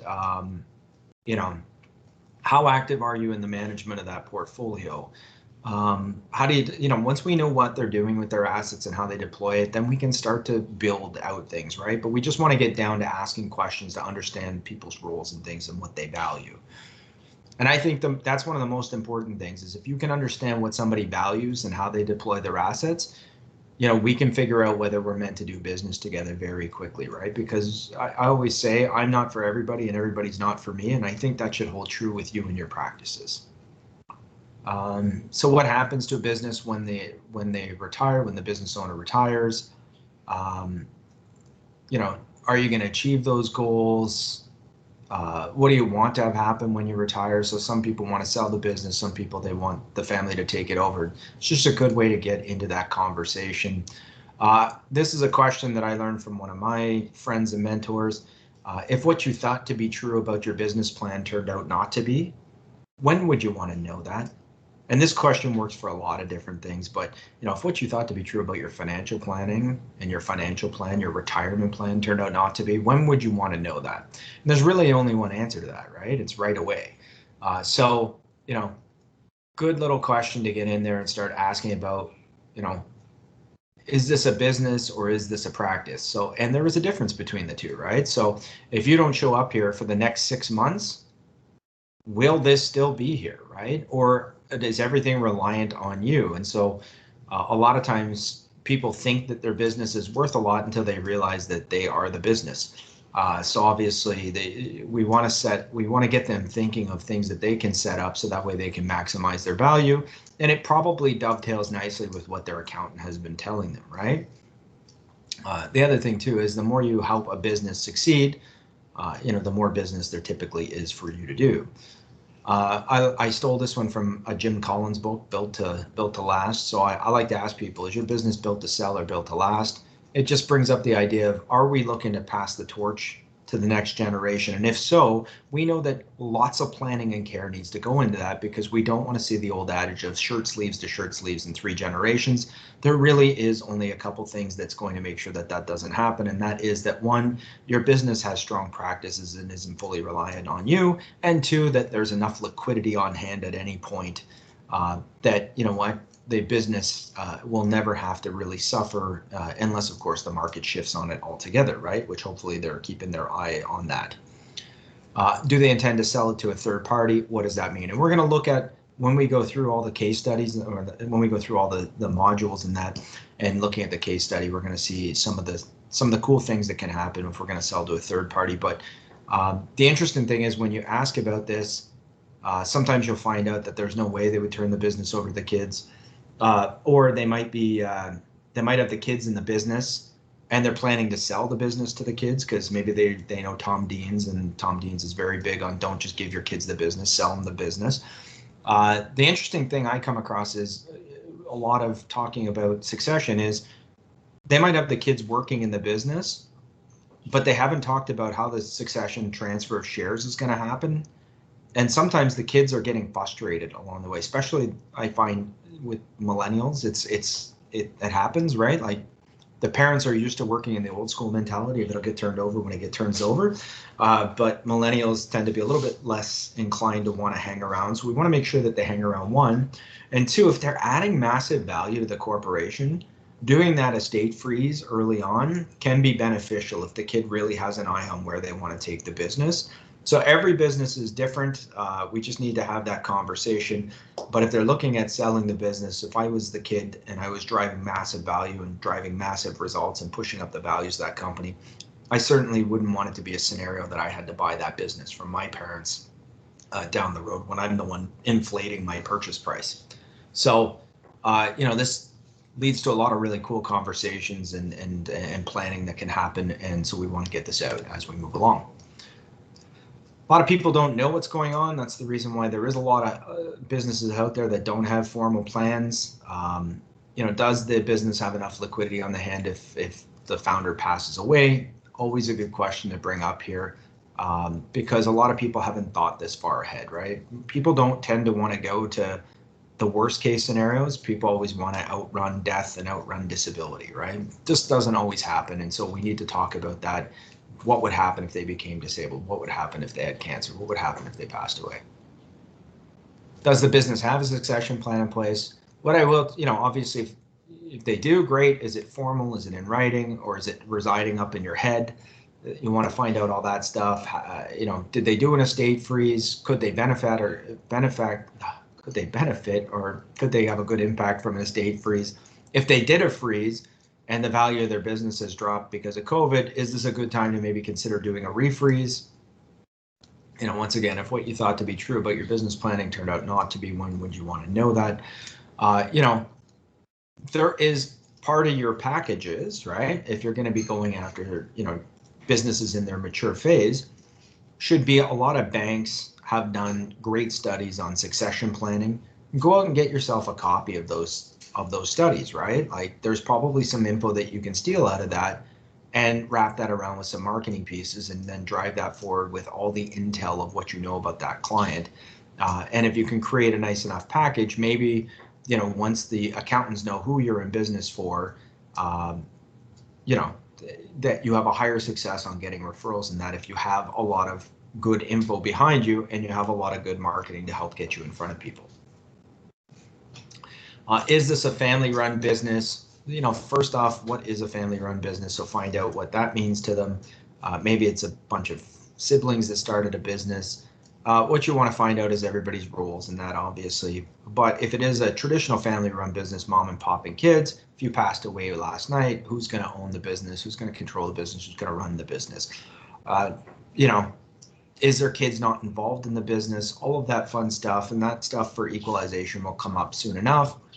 The important thing is sometimes a business owner thinks they know who they would want to have this, but they've never actually asked them if they want to do this. So sometimes a kid's doing their own thing and the parent is hell-bent that they're going to join them in the business.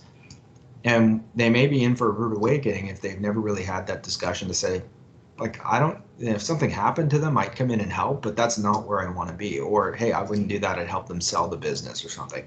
It's good to have those discussions up front because you can plan for them. Are there any children involved in the business? So here's where I say it's a bit disjointing. Because remember, I asked about family members and kids a little while back. I would put this stuff together, right? Are there any kids involved in the business that want to take it over?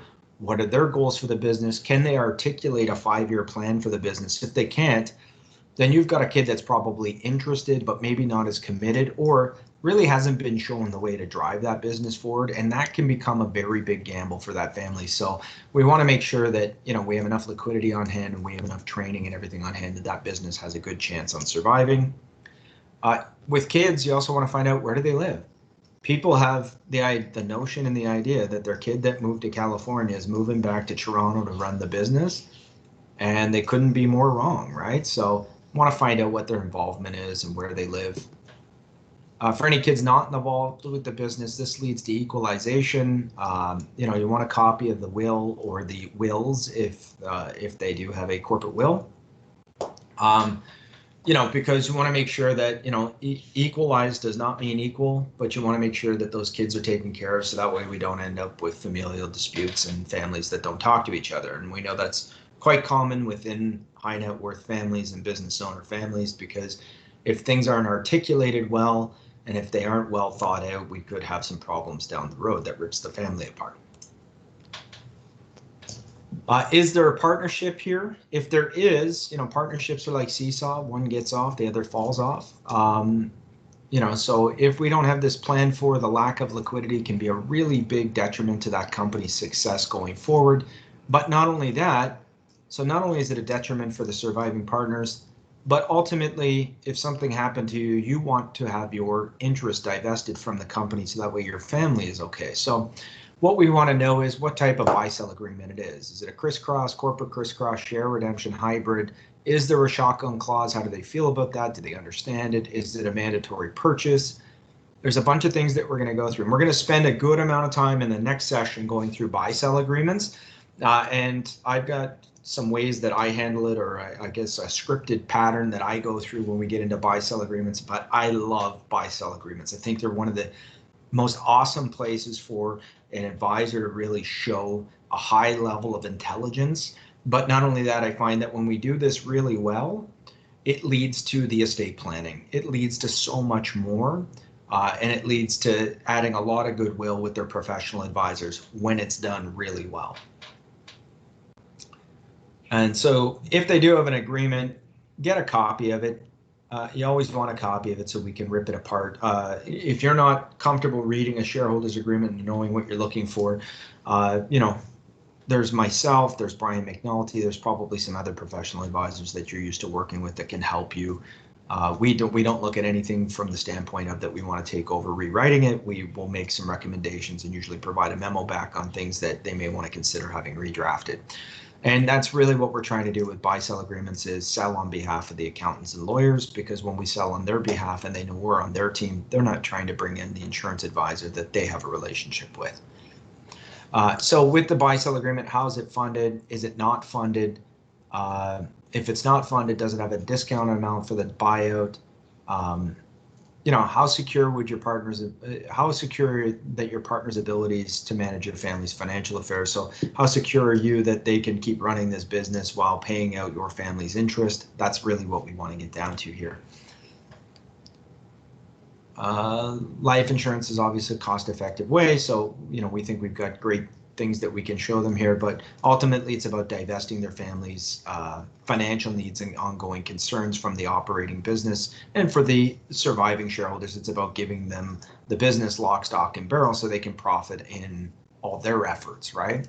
It also makes sure that the company is left financially viable. I don't see a lot of critical illness in buy-sell agreements. I do see a lot of DI, which is not up here, but we'll talk a little bit about in the course. But I do recommend that we bring in somebody when we get to the study group sessions of this on DI buy-sell.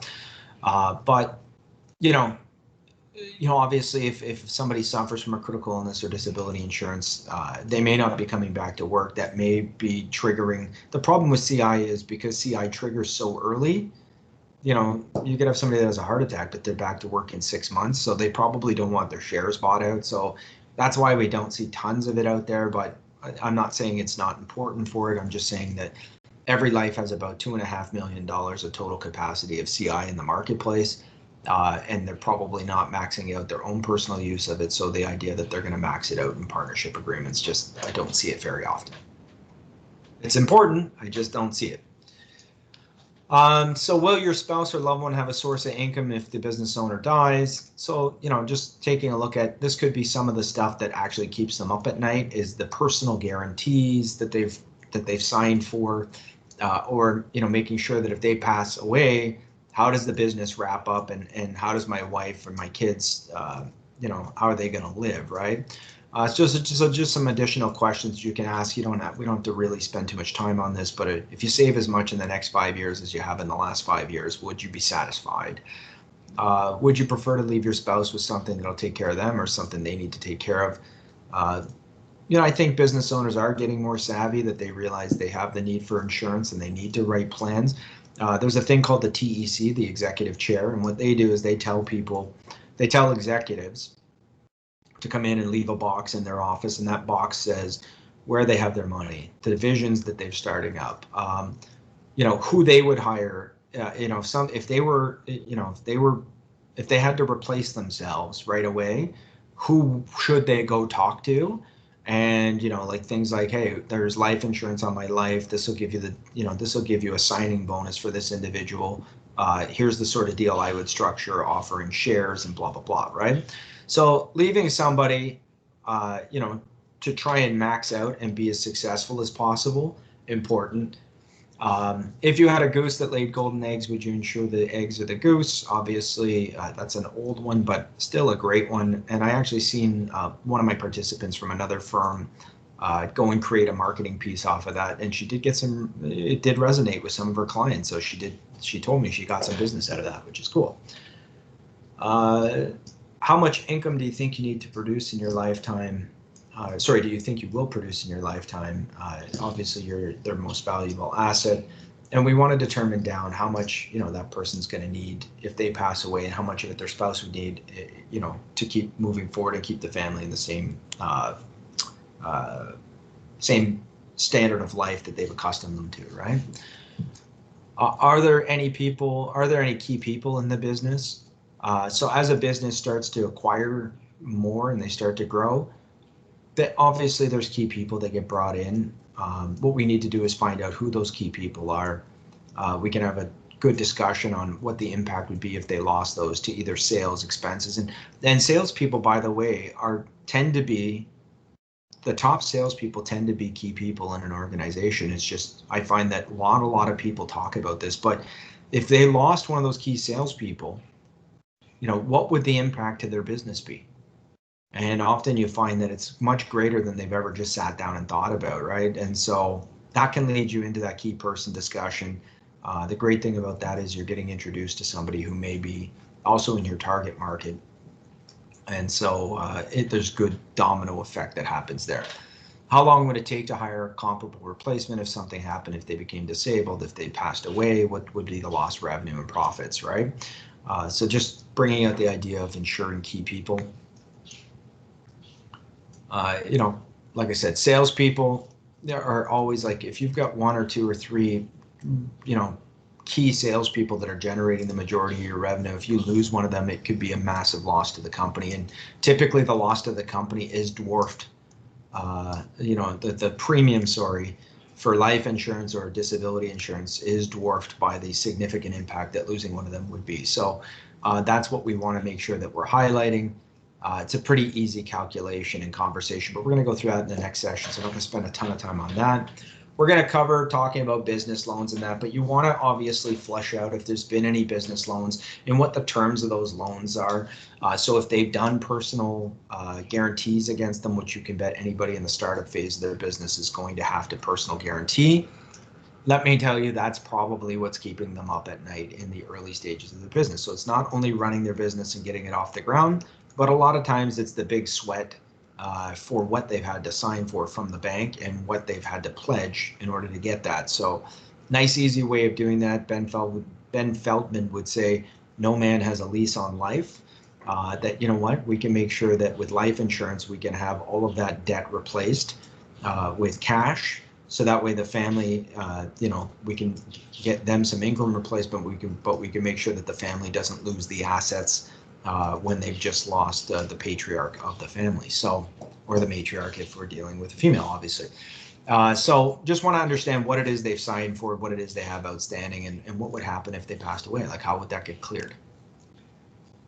There's the guarantees. We're going to talk about this in the next section, so I'm not going to really go too heavy into this at this time. Business should be insured for death and illness. So there is some great credit disability insurance policies if your clients are looking for that. Other important things that you may want to go through, you know, what is a legacy? What does leaving a legacy mean to them? So I'm going to slide over here for a sec because I put some books out of reach. So early on, when we're dealing with folks in the, you know, these sort of questions are probably going to come out more when we're dealing in that growth phase. So for that emerging high net worth or affluent business owner, or for people that are in that mature phase, you know, they start to think about legacy, and legacy means different things to different people, right? So you want to be able to say, what sort of legacy do you envision leaving? Describe it for me. I'll tell you, there's a great book. It's going to be in my list called Wealth of Wisdom. It was written by Tom McCullough and Keith Whitaker. Tom McCullough runs Northwood Private Family Office here in Toronto. If you know anything about private family offices, it's a multidisciplinary office. So they deal with clients that are worth north of 10 million, typically up to around 50 million. This is a great book because it's the top 50 questions wealthy families should ask. Each section is its own like topic, and they've given the topics out to like scholars and people from family offices all around the world, and they talk about the type of questions and planning they do. They give additional questions that they would ask people. They give additional resources that you can go look up. It's a cool book. It really is a good book for talking about people with wealth, and some of it is describing not only what is wealth, but also talking about what wealth means to people, how they should deploy their money, having, you know, family bank and you know, just different stuff towards philanthropic strategies, and what's the family's philosophy towards philanthropy. Do they have a charitable strategy? Do they have a plan to eliminate capital gains? Like, what do they value? It's all about passing on not only money stuff, but it's also passing on family values and how they built their wealth and what's important to them. It's a, you know, I recommend that book too. It's a good one. I will tell you an interesting story on that book. I flew to Newfoundland about a year and a half ago, and when I was landing, you know, just before when we were on our descent, a guy leans over to me next to me, and he says, "Oh, you're gonna be rich, are you?" And I go, "Well, no, that's not really what this book's about." So I explained it. He goes, "Well, what is it you do?" So we started talking the entire way down. So I was just telling him about the book and what it was meant for and how it helps people and blah, blah, blah. Turns out the guy owns one of the largest securities businesses in the East Coast. And we had a really good discussion. And I said, you know, I actually know who his advisor is. I said, you know, you should reach out to your advisor, and there's probably some things that we could be sharing with you. But it was kind of cool because we're on this plane, and, you know, it sparked out with this book. And I think that some of the questions that I had learned in there, I kind of hit him with. And it's just a really good book for people that are dealing with families of high net worth or emerging high net worth families, you know, in the business owner market space, but also outside the business owner market space.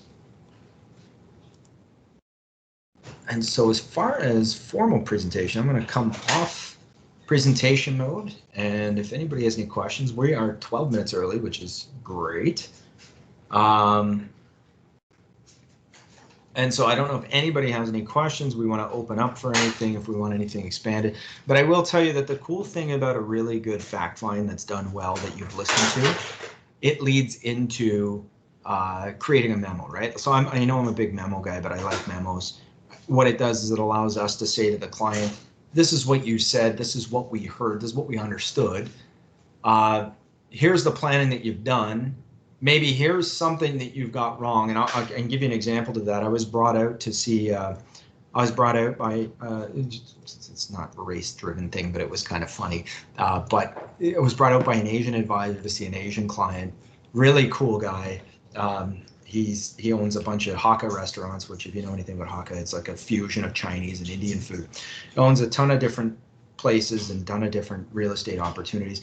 But we're going through, you know, we're talking about all the businesses and all the buildings that he owns. And I said, well, how are you going to pass this on, right? And he has a son in business school, so that they're starting to do the planning for what we value and how we value things, which is cool. And I said, well, you know, what would happen upon the death of you and your wife? Like how are you going to pay the taxes, basically, right? And he said, oh, no, it's easy. I got a Chinese accountant. And I go, well, I don't know what that means, but like, can you elaborate? So he started telling me what they were going to do. And I'm like, I didn't correct him then. But the cool thing was in the memo, I was able to come back and point out pieces of the Tax Act which overruled what he was saying. to say, hey, I think this may be a misunderstanding, and this could be the thing that actually destroys your familial wealth. Like if this, this could potentially destroy a decade worth of your work. Wouldn't it be smart for us to sit down and actually talk about this? And this is the strategy that we think you should be considering. And so we put that all in the memo. We created a pitch deck off of that. So we had a PowerPoint that mirrored the memo. Basically, the memo was for him after the fact to read, as well as to share with his accountant.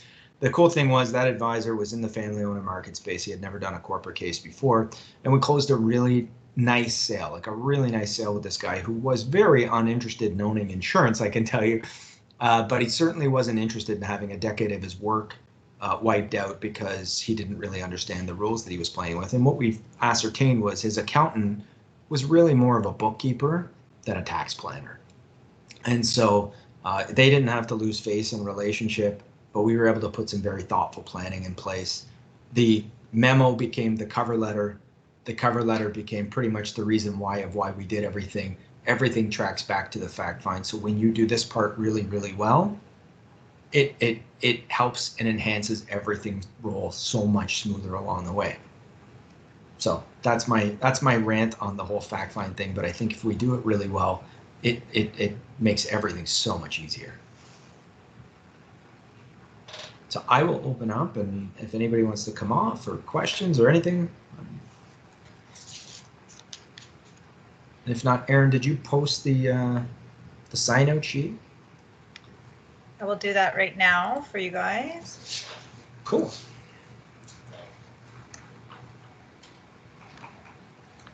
Well, if nobody has any questions, I'd like to say thank you to Brent and Aaron, the Equitable team, for putting this together. Very welcome.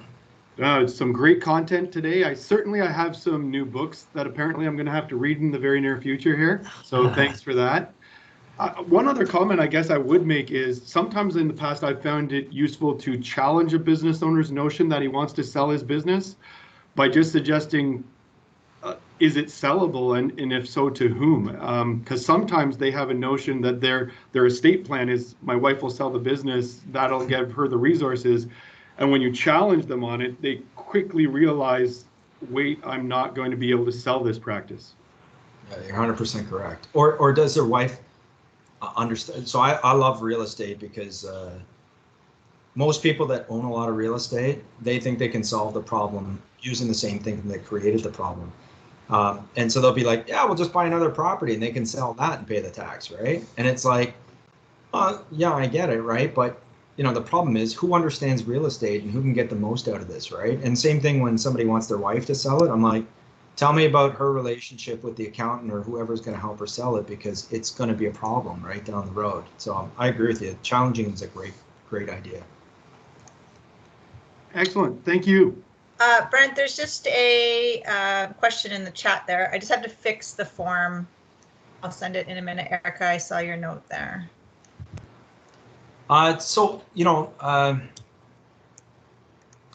My fact finder works a lot more conversationally, so I don't bring out that fact finder because I've practiced it a lot. In 15 years of basically, going through the same questions with everybody.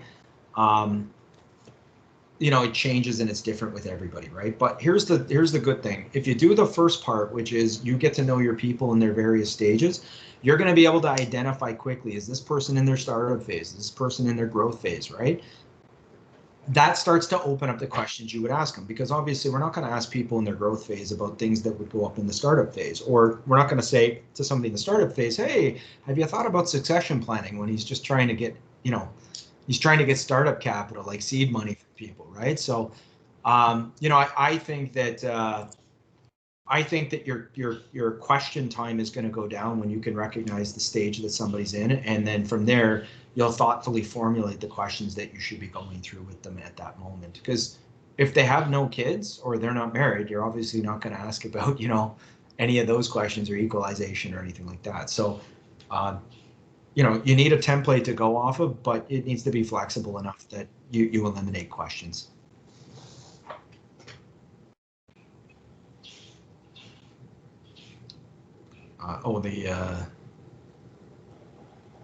So some people I think are having issues with the form, Aaron. Yeah, I think this, so I posted a second one that works.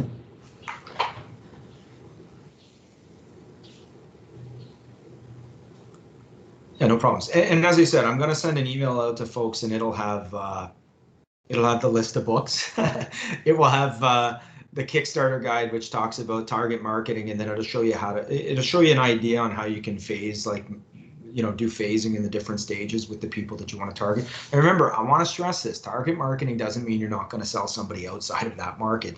It just means that if we break it apart, you're choosing a target to market to, right? To try and make it easier to bring people in. So it's from a marketing perspective that we want to have a place that we can go and be very successful and keep everything moving.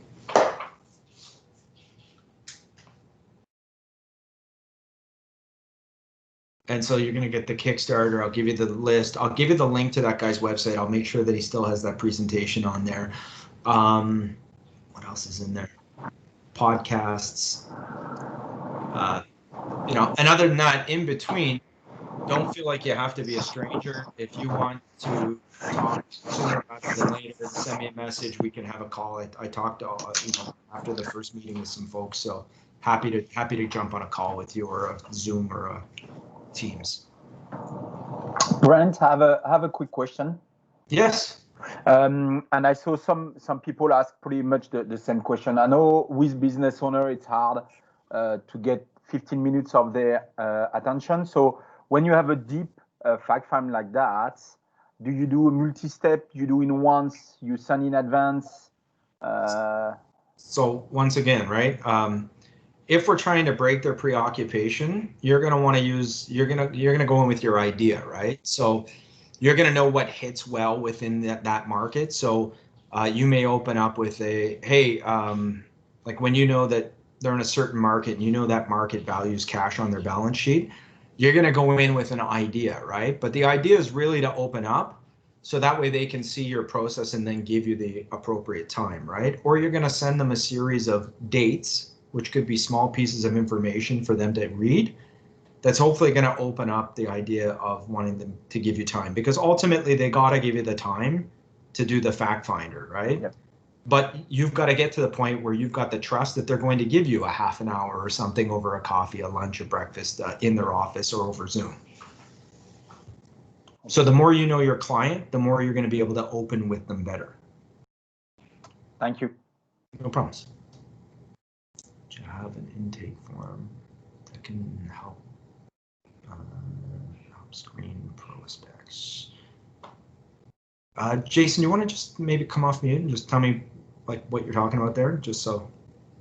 Yeah, just more for when we're getting referrals. In our process, there's a gap there that we're trying to fill. Just having that initial call and trying to gather more information from those prospects right away. Right. So if we have a business advisor, like an advisor who specializes in different markets. So just wondering, much like your intake form, or sorry, your the fact find form, but just something that's maybe simple on one page that you've seen or other advisors are using that they'd like to share. That's kind of a gap in our process that we're looking to add. So just thought I'd ask the question. Yeah, and I don't know if you do any video stuff, but maybe so somebody's referred somebody to you. Maybe there's a hey, great, looking to meet you sort of thing. Here's a video, a little bit about us or a little bit about our firm or whatever, right? And then from there, that can go into, Wayne Cotton used to have one where, it was kind of like hey, here's a financial fitness thing, right? Which kind of lets you know, like, kind of what they're interested in and what they think is of value or where they think their problems is. So I don't know if that's what you mean, but kind of like a small questionnaire to kind of get you introduced a little bit more to them. But after you've already kind of given a bit of a video description about who your firm is and what you've done after they've already been introduced to you, right, by somebody that they obviously trust and obviously they love them. That's the reason why they wanted to introduce you. Yeah, it just if anybody else has something, but yeah, just to clarify, it'd be kind of that questionnaire, if you will, between that first intro call to maybe a discovery call where you're getting to know someone a little deeper, but just trying to grab, because what happens with us is we go through the process and sometimes they're not on profile. So you know, to your presentation, to your point about sticking within your profile, you know, what other tools maybe that you've seen or you got or other advisors are using that they'd be willing to share. That's more like an intake form, right? It's almost like getting people to write down their assets or whatever the case may be, just to help us screen where they would go within our firm, right?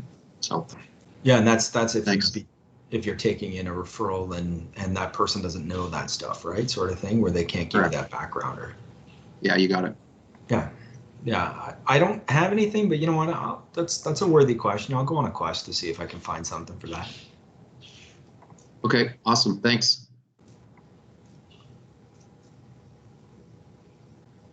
Great. Well, if we don't have any further questions, we are at 12:30. So I know you have many things to do today, all of you. So enjoy the rest of your day. And again, like Brent said, feel free to reach out in the interim. We will be sending some follow-up emails. And please reach out anytime for even if it's just a Q&A or you're looking for something, we're here. So otherwise, we'll see you guys in 2 weeks. Thanks, Brent. Take care. All right. See you guys. Have a great Bye. day.